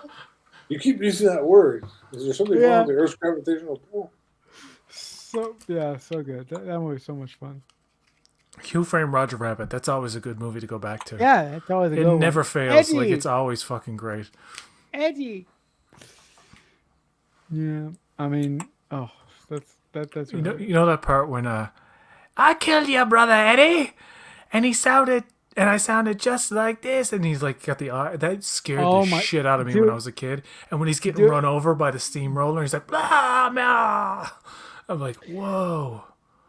that part that you just mentioned, PJ, as a kid, Kill your brother Eddie. He's like fucking that part scared the crap out of me when I was a kid, and even as an adult, every time I watch that movie, I skip over that part because I can't watch it. I didn't know it was Christopher Lloyd for the longest. I didn't know he was the Back to the Future guy. Really? I had no idea because he Okay. was so good. He was so different as Judge Doom, and like Right. Christopher Lloyd is a chameleon, right? Like he's really quite good. Like Taxi, he's great in fucking Taxi. Right. One of the best episodes of Taxi. Before we go, Okay. is the flashback where you see Christopher Lloyd's character in college before he started smoking weed and drinking and all this shit, right?